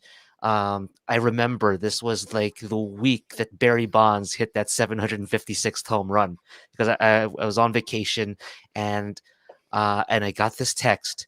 She just and my friend, she just disappeared out of thin air, just jogging in the forest with a friend, and so I felt so bad for her friend because they thought there was some sort of foul play involved, but there wasn't any foul play at all.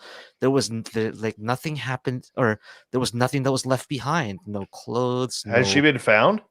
No, Oh, not at all. Whoa, dude. Yeah. Wow. Dang. Wow. Well, God bless her. Hopefully she is found. Everyone, I have to get ready and say goodnight here to each and every one of you because we're going to wrap up the roundtable right about now. Lynn Wallington, Olav Phillips, Ben from UFO Garage, Bryan Bowden, Lex Tan from Ringside Heat on Saga 960. I want to say thank you for making this just a wonderful panel as we say goodbye to April and hello to May. And at the end of May, we will do this same roundtable, maybe a few different people, but we will do the same roundtable once again because we have a lot of fun with you guys and with our audience just breaking down the month that was. Thanks for a great spaced out radio show tonight. We really do appreciate it. We got Mr. Ron Bumblefoot Thal rocking in the background with Little Brother is Watching. Bumblefoot is the official music of Spaced Out Radio, rocking us in and out of every single show. Get your horns up for the guitar god himself. Special thanks to everybody listening in at home, at work, in your cars, wherever you may be. Thank you to everybody in our chat rooms tonight on YouTube, Twitch, Twitter, Spreaker, Revolution Radio, Facebook, the Space Travelers Club, and Derek and the Snarkettes leading the way on Twitter at hashtag Spaced Out Radio. Remember, this show is copyright by Spaced Out Radio and SOR Media Ventures Limited. Thank you so much for choosing your evening with us, because together, my friends, say it with me, we own the night, Mr. Bumblefoot. We need a favor. We need you to take us home.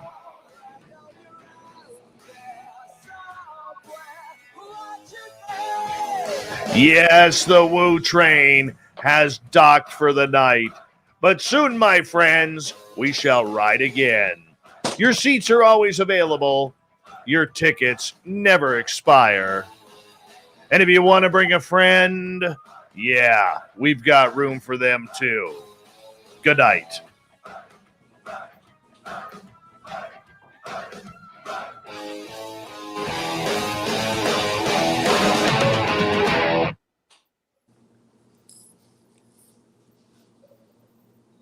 I know it say it often, but damn it, we got the best fucking theme song in the world. It do. rocks You do. so hard, man. I know, dude. I know. You're It's- out there. So good. yeah, man. We got the best. Ah, man. Every time I hear that, I just get pumped up. Like, how do you not? Hi, Wizard Gren. Yeah. All right.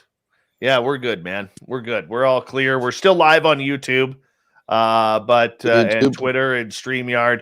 But now I'm editing the show. Nice. Yeah. Dude, this was awesome. You guys, Mhm.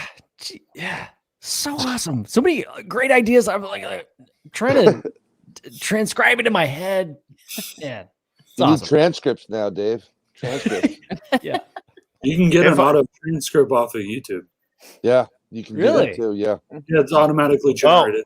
Hey, I want to give a Oh, big wow. shout out to Green Newfie.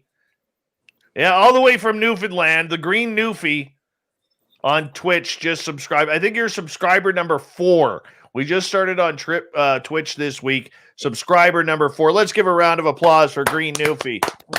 Thank you. Thank you. Twitch. All right. Green Newfie, everybody. Green Newfie, take a bow. Take a bow. Hey, That's awesome. yeah. Lex, you have a good time, man? This is great. I enjoyed this entire thing.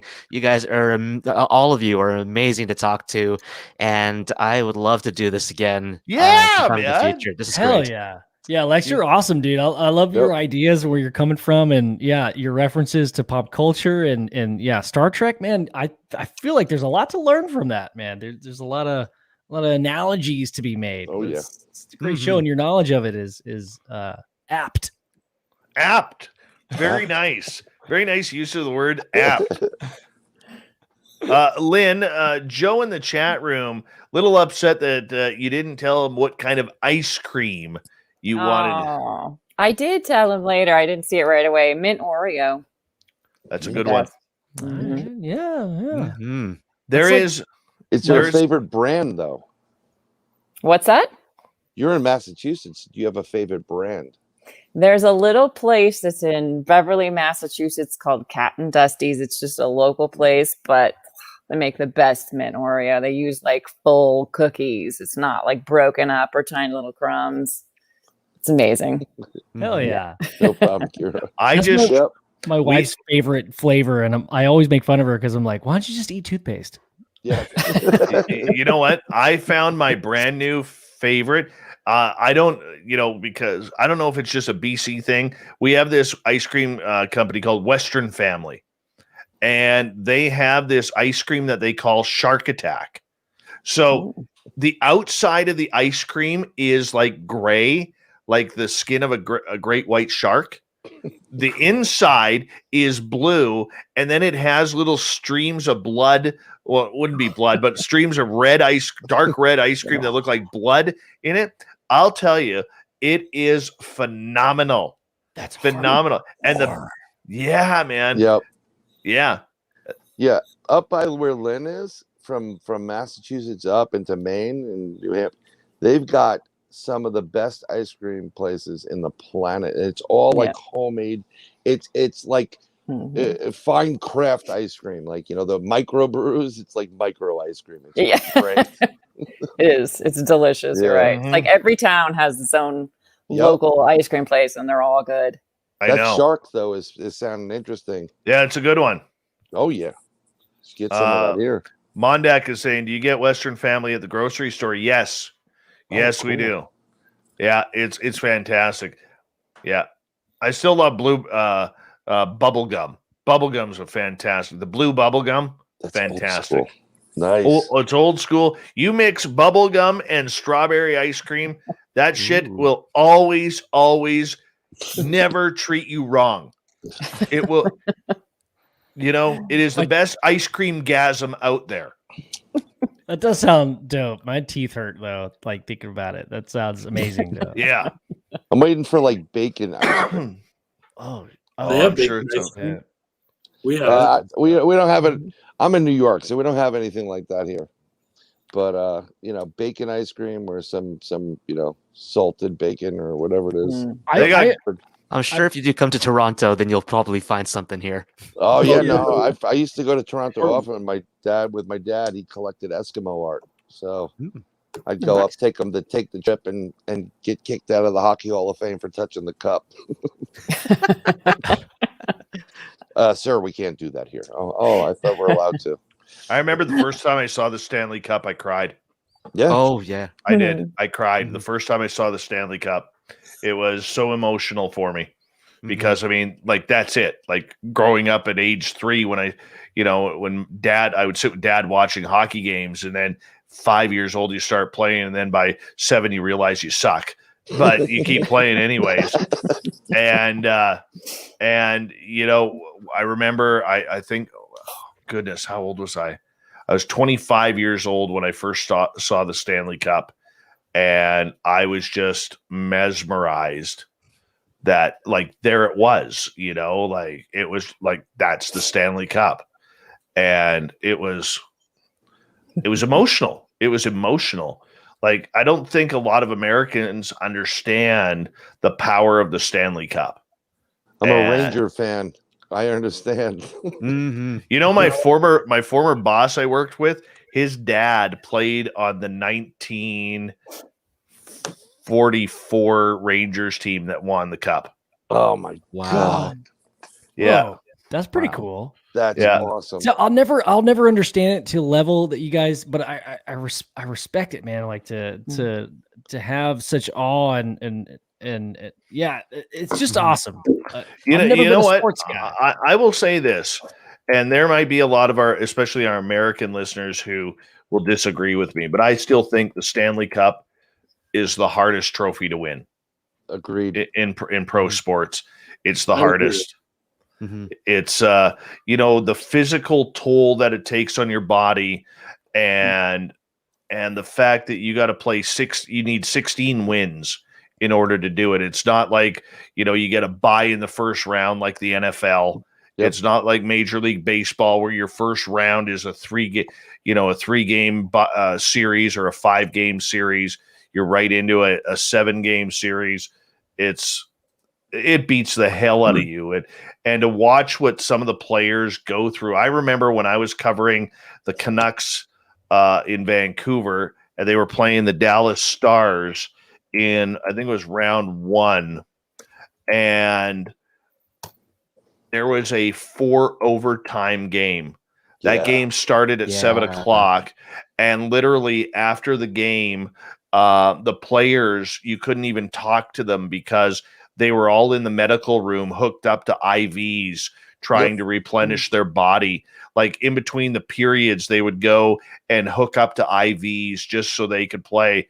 And I mean, LeBron will sit there and he'll leave a game with a leg cramp. In the meantime, I think of Rich Peverly, who was it Rich Peverly who had a heart attack on the bench of the Dallas Stars, and he died on the bench. He died on the bench, and then when they revived him, he's like, "Get this shit off me! I got to get back out there and play." And they're like, "Dude, you were just dead. You were just dead." But that's the power of hockey, and that you want to play for your teammates, right?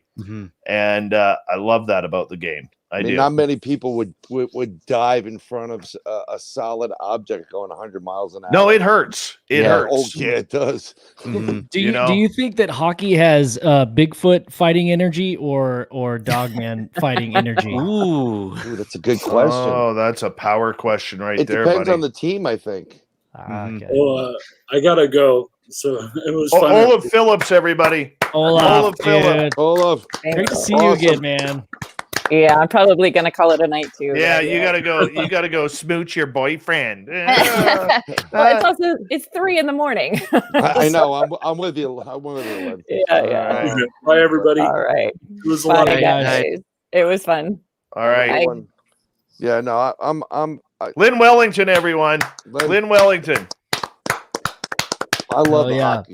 Hockey's the sport. I'm in New York. We got a ton of stuff, but hockey's always been my sport. I love playing foot hockey. I can't ice skate for crap, but kind of looked like that sumo wrestler on ice in some of those USA Geico commercials. Like bird of prey. But it was awesome. I remember when I saw the Stanley Cup for the first time. This was the year that the Washington Capitals won the Stanley Cup, and to this day, seeing Alexander Ovechkin celebrate the cup the way he did is just so heartwarming because he laid everything on the line for that cup, and he finally was able to let everything out.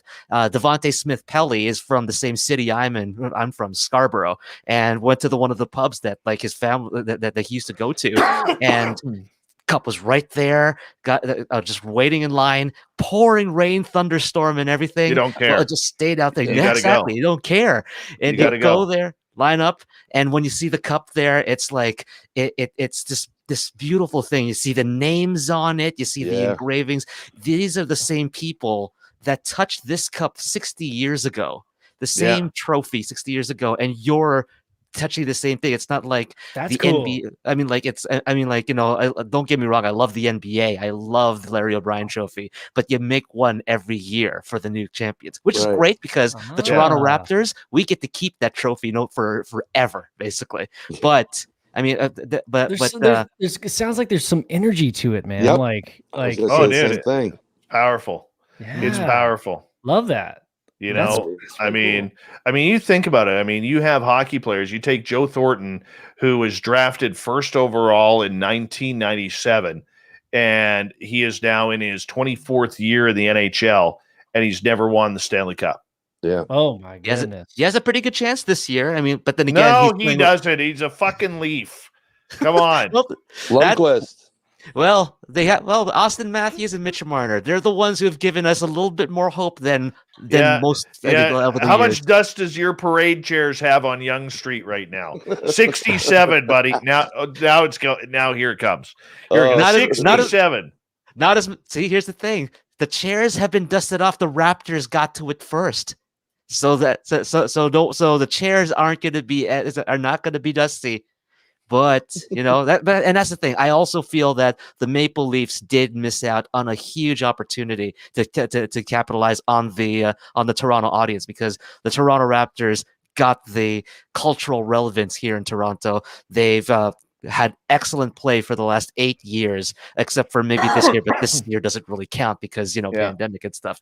But I believe it's still going to be a great. You got screwed by Kawhi Leonard. I could agree on some level on that one, but in my heart, I'm just like, he was only going to be here for a year. He won the championship. He did everything. This is like the best rental that the Raptors or any team could have ever had. It's like, I'm gonna come in here and play and play, and I'm gonna do this, and then at the end of it, it's like, championship. I could tell you that the Vancouver Grizzlies made me a basketball fan, and when the NBA screwed over Vancouver.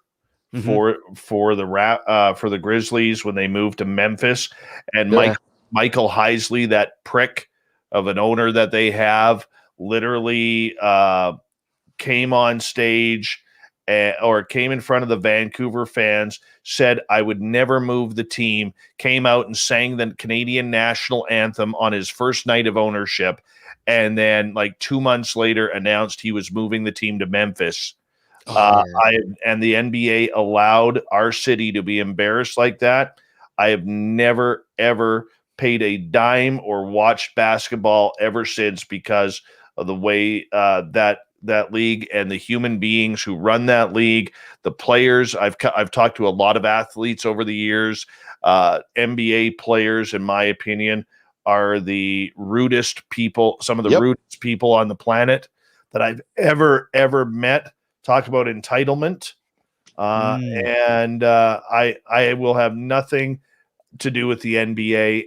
And I covered them. That was my job, to cover the NBA. Wow. Right. I think they should make the court for the basketball courts expanded by at least 50%. and change the game around. It's too easy. These guys have it too easy. I think they should increase the size of the basketball as well. But they only That'd play be pretty 40. interesting. They only That'd be play hilarious. 48 minutes. That's what blew Yeah. me away. They only play 48 minutes. Yeah. Exactly. You got LeBron James making $32 million a year, and he's Yep. playing 48 minutes a night. Big deal. Right?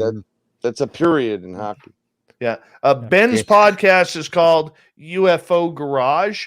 Can be found on YouTube. Make sure you go and hit that subscribe button on their channel. I'd appreciate that because they're really good dudes, and they deserve the love and support from the Spaced Out Radio audience. Dave, you're so awesome, man. Thanks so much for just always being in our corner, man. Like inviting us out tonight. I mean, man, I know Joe's probably heartbroken. I mean, his text message was very sad, but man, I can't thank you enough for just, shouting us out on your show and stuff. And we try to return the favor as much as possible, man. But, I know you do. You do. Excuse me. And I'm good with that. I'm good with that. And I appreciate that. And thank you for your continued support on that, man. I really do. I mean, I listen to you like 2-3 nights a week, so I'm always in there. So I listened to your show, Dave, going all the way from New York to Florida. I was able to get a couple of them because I miss them because they're on late here, and I like to go back to them. So I always a way to get them to save them, and they were great. I mean, I love your show, especially the Butch with Task. Love Butch.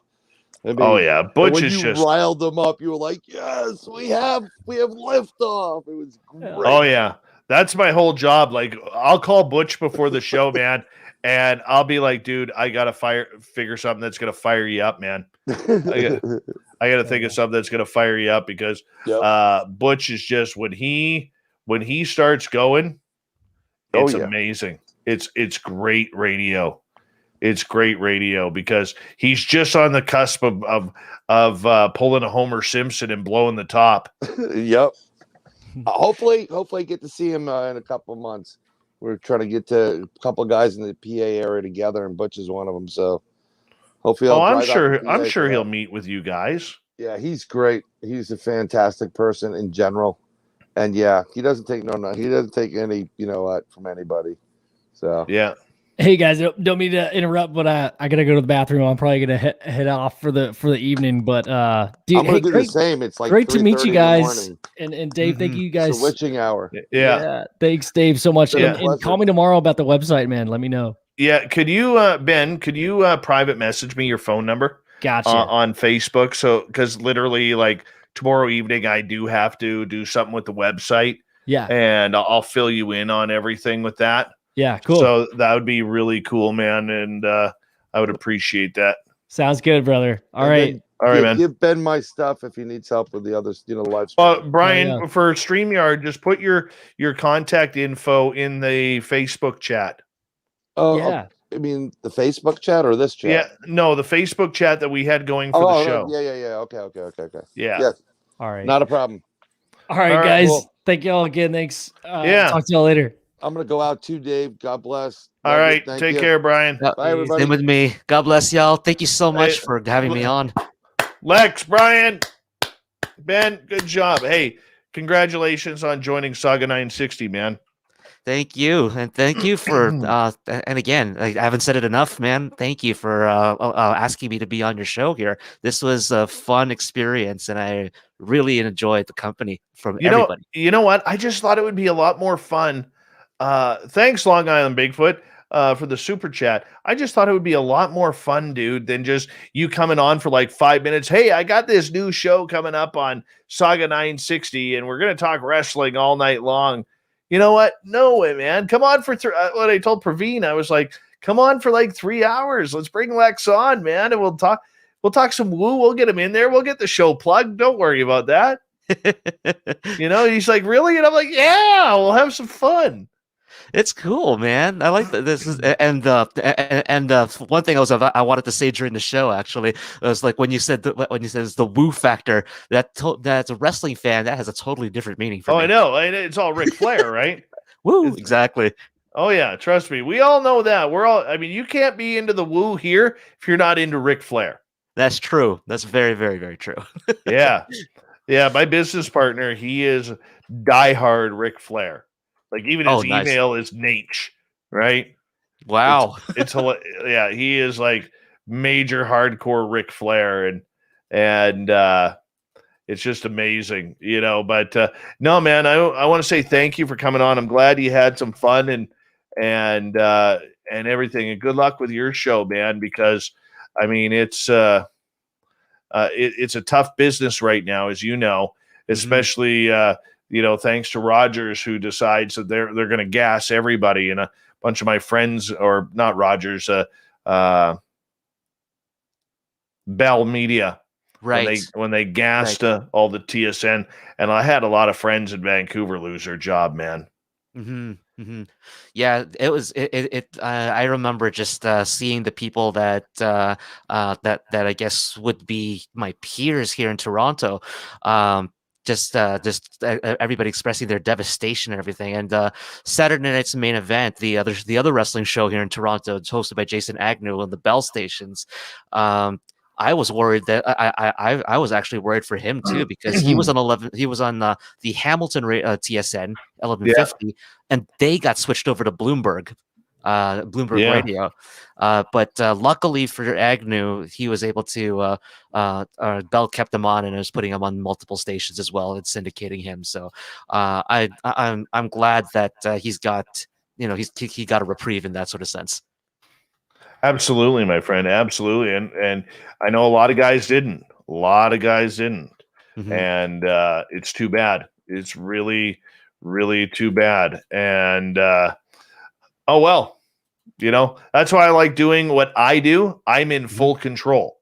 I'm in full control. I can never be fired from radio again. I may lose a station or two, but I could never be fired from radio again. It's a beautiful thing. That's awesome, man. And you know what? I really appreciate being introduced to you, man, because like I'm learning a lot. I'm learning a lot of these things. I mean, like I'm learning.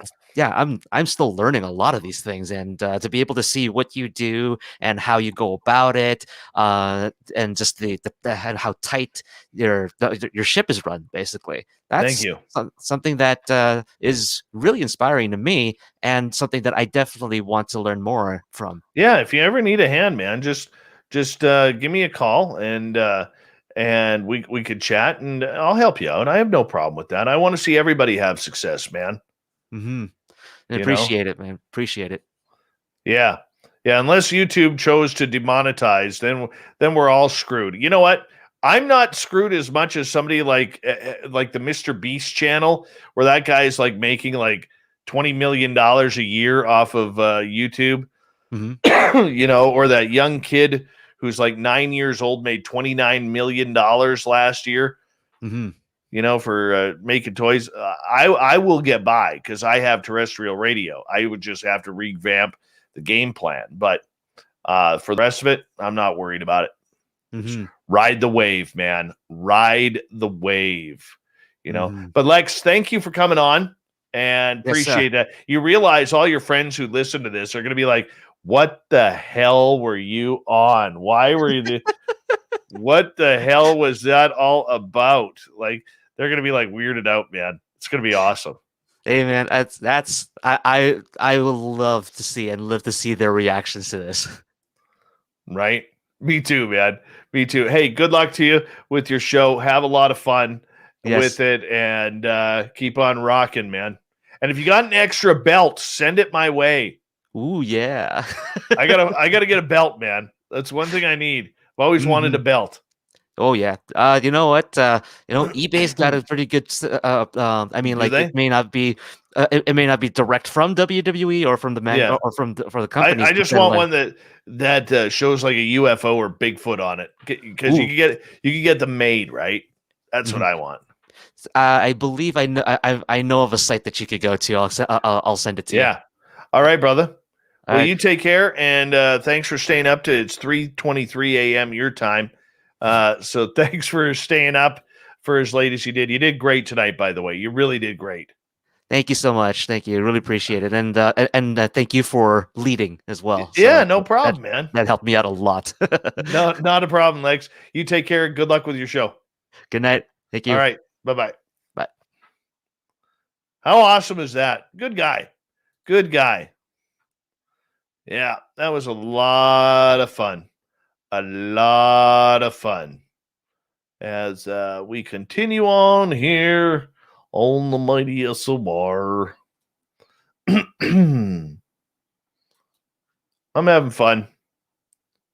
And yeah, oh geez, what the hell is that? I don't need that now. And I'm just sitting here editing, chatting away and editing. I thought he did fine too, Katie. Totally thought he did fine. You know, for a guy who's not used to these topics, he did very well. Very well. Now you're stuck with me. Yeah. Now you're stuck with me, man. Now you're stuck with me.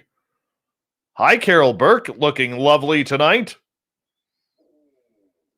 Oh, my stomach. The Taco Bell is starting to move. Yeah, awesome. Yeah, I thought this was a good, solid panel. Good, solid panel. Little bit of, you know, the one thing I like about this panel is, like, especially at the front, Olav and I, we weren't getting along on the UFO stuff. That's the way it needs to be. We can't always have the same opinion. Can't always have the same opinion. Right? It works for me.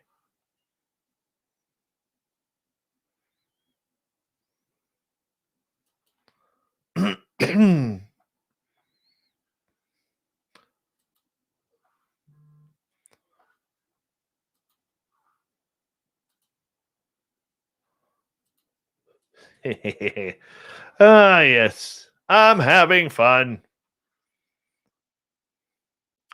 93 people still in here staring at me, wondering. I'm wondering, how did that 93 people, how many are asleep?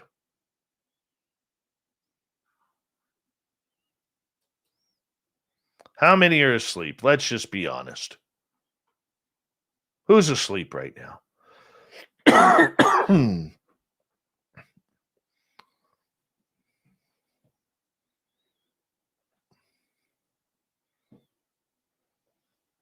Hey, Xerix Beyond from Twitch. How are you? Thank you. We just started on Twitch. I don't know what the hell I'm doing. Don't even know how to set it up, man. But we just figured we'd try it out and see what happens. But thanks for checking us out, man. Hit that subscribe button if you don't mind, because literally I have no idea what the hell I'm doing on Twitch. We're just there. We're just there. Well, look at that. There you go. There's your howdy right there. Xerix. Or Zerzix? Zerz. XER. Zerx's? I don't know. I don't know. I really don't. But thanks for joining us, man. Appreciate you. All right. I know Twitch is more for gamers and stuff, but apparently there's good people on there.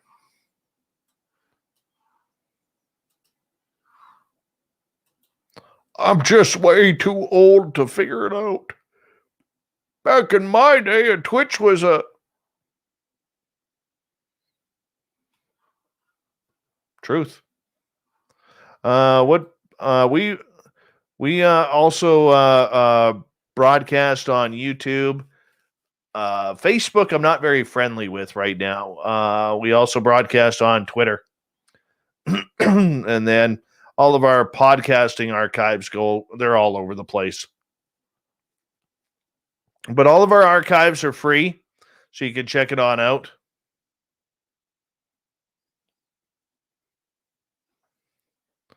Thank you, Carol Burke, for changing. Look at the lovely and talented Carol Burke. I used to listen to Coast every night when I went to bed. Now I listen to you, Dave. Thank you, beautiful Carol Burke. And the lovely and talented Shiny Ray is here. Shiny Ray is one of the reasons why I shaved my beard. True story. Because she has hearing impairment and she reads lips. And through my beard on camera, she could not read my lips. So she's actually one of the reasons why I shaved my beard. Add to the fact that I was sick of it too. So it was a combination of both. It really was a combination of both. So, yeah. If you're wondering where my beard went, blame Shiny Ray. No, I'm teasing. I'm teasing because I would do it again in a heartbeat. Because you know what? I'll be honest with you. I never thought about it. I mean, I guess when you hear, you just don't think about it. You really don't. You just kind of go with it, and you think, well, this is the way it is. But when you realize it's actually affecting people, then you got to make a change. I totally would never wear a mask on this show, Ben. Never. Good morning, Magnus for Magnuson.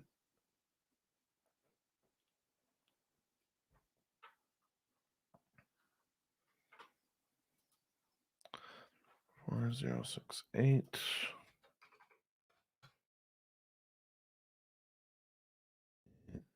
and 226.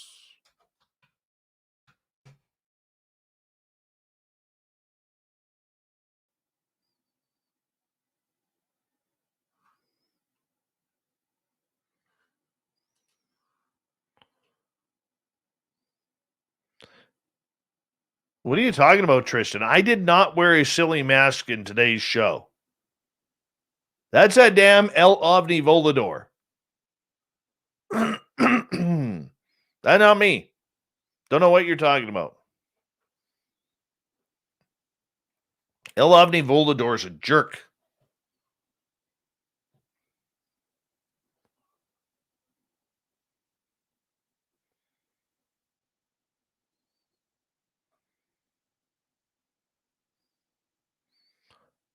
Hey, Fap, at least my head can fit in the screen. Not like your size 23. Jay Spartan 125. Tell me about your dream last night. I don't even remember my dream last night, but thank you for checking us out on Twitch.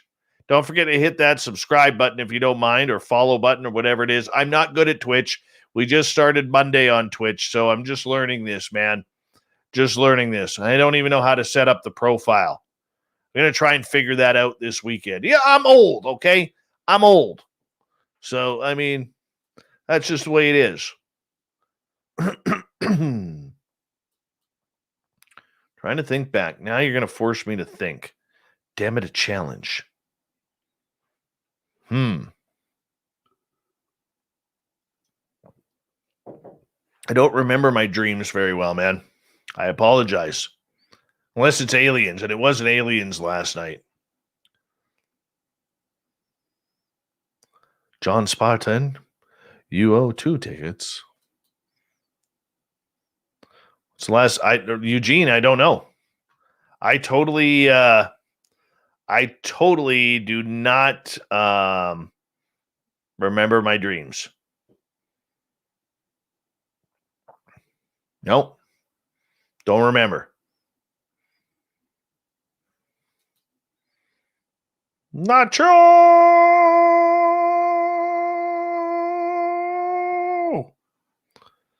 No, Carl didn't visit.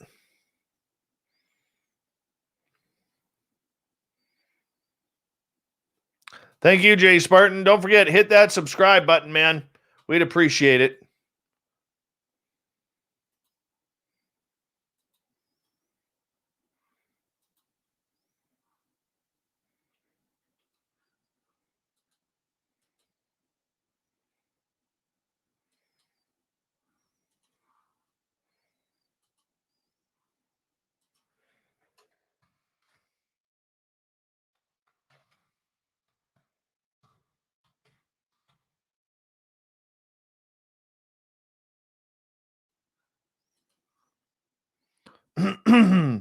Hey, what's the gorgeous and talented Emily Bigelow still doing awake? Otherwise known as Alaska's greatest athlete. Come on, stand up. I know you finally got the makeup off. You finally moisturized your face and pulled your hair back so that way it doesn't flop in your face at night so you can breathe. I know I've had that problem before. Be honest. You're lying in bed. Stand up. Take a bow.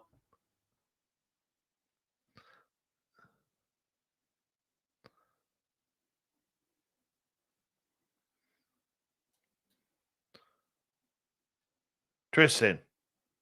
The lovely and talented Tristan.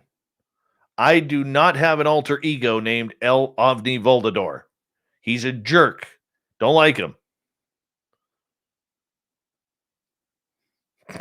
Finn, you pig. Emily's got her bright silver mask on right now. She's going to have a garage sale, everyone. Who wants the address? Who wants the address? She's having a garage sale tomorrow. You can get children's toys, old baby clothes. You can get a nightstand, a black and white television, an alarm clock. Since believe it or not, there are people like myself who still have an alarm clock on their nightstand. I don't even use it. It's unplugged. It's still sitting there. I don't know why I have it there, but it's there. It is. Horrible. Who does that? Who still has an alarm clock? Me. That's who. That's who. I'm that guy right now. I'm alarm clock guy.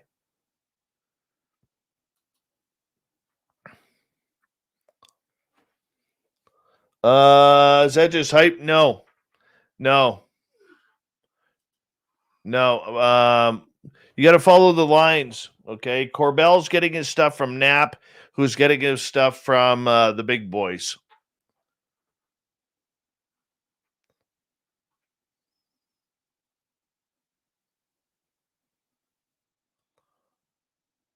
Emily doesn't own a television. Oh, she's selling crystal bracelets. I want to see those. I picked up a new bracelet today. Right here. I forget what it is, but it's really cool. It's supposed to help with tension in your joints. I like these. So I got 2. I want 3 more. Well, I got this one here, but it's too big. I got that one there, but it's like way too big. See how it kind of dangles there? I got to get that one tightened up. Then we'll be okay. That's why I keep it on my microphone. I don't wear it.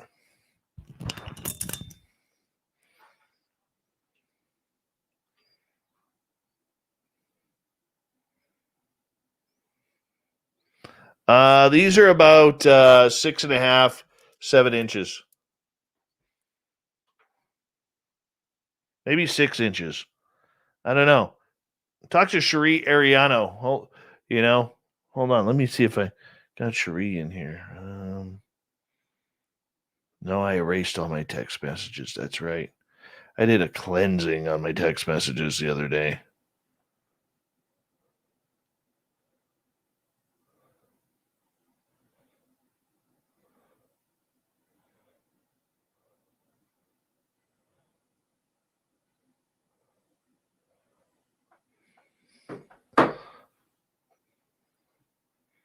I forget. Yeah. So that's what I'm doing. Oh, yeah. I read that totally wrong there, Mondak. Before I posted it, I was like, uh-oh. Uh-oh. But no, I was okay.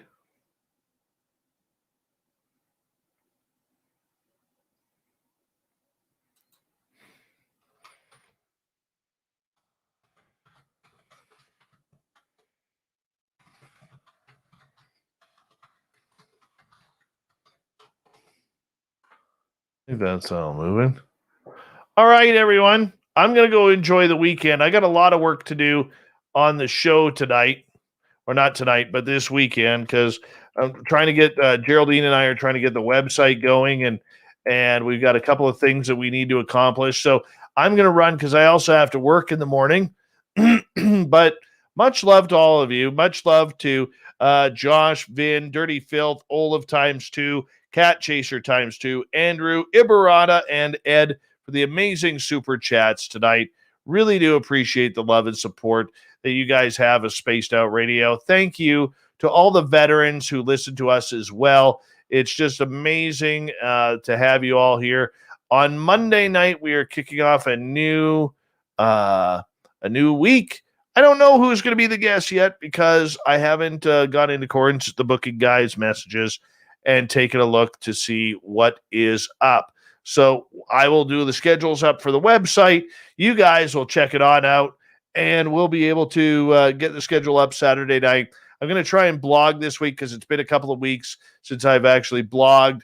And every now and again, I go through this writer's block thing as well. I was going to blog last week, but I'll tell you, I got screwed over by Facebook there. But you all know that story. And by the way, if you're on Facebook and we were Facebook friends, don't forget to re-add me because after getting blown out, I can't remember everybody who was on my Facebook. There were 4,964 people. I can't remember everybody. I just can't. So anyways, much love to each and every one of you this week for supporting this show.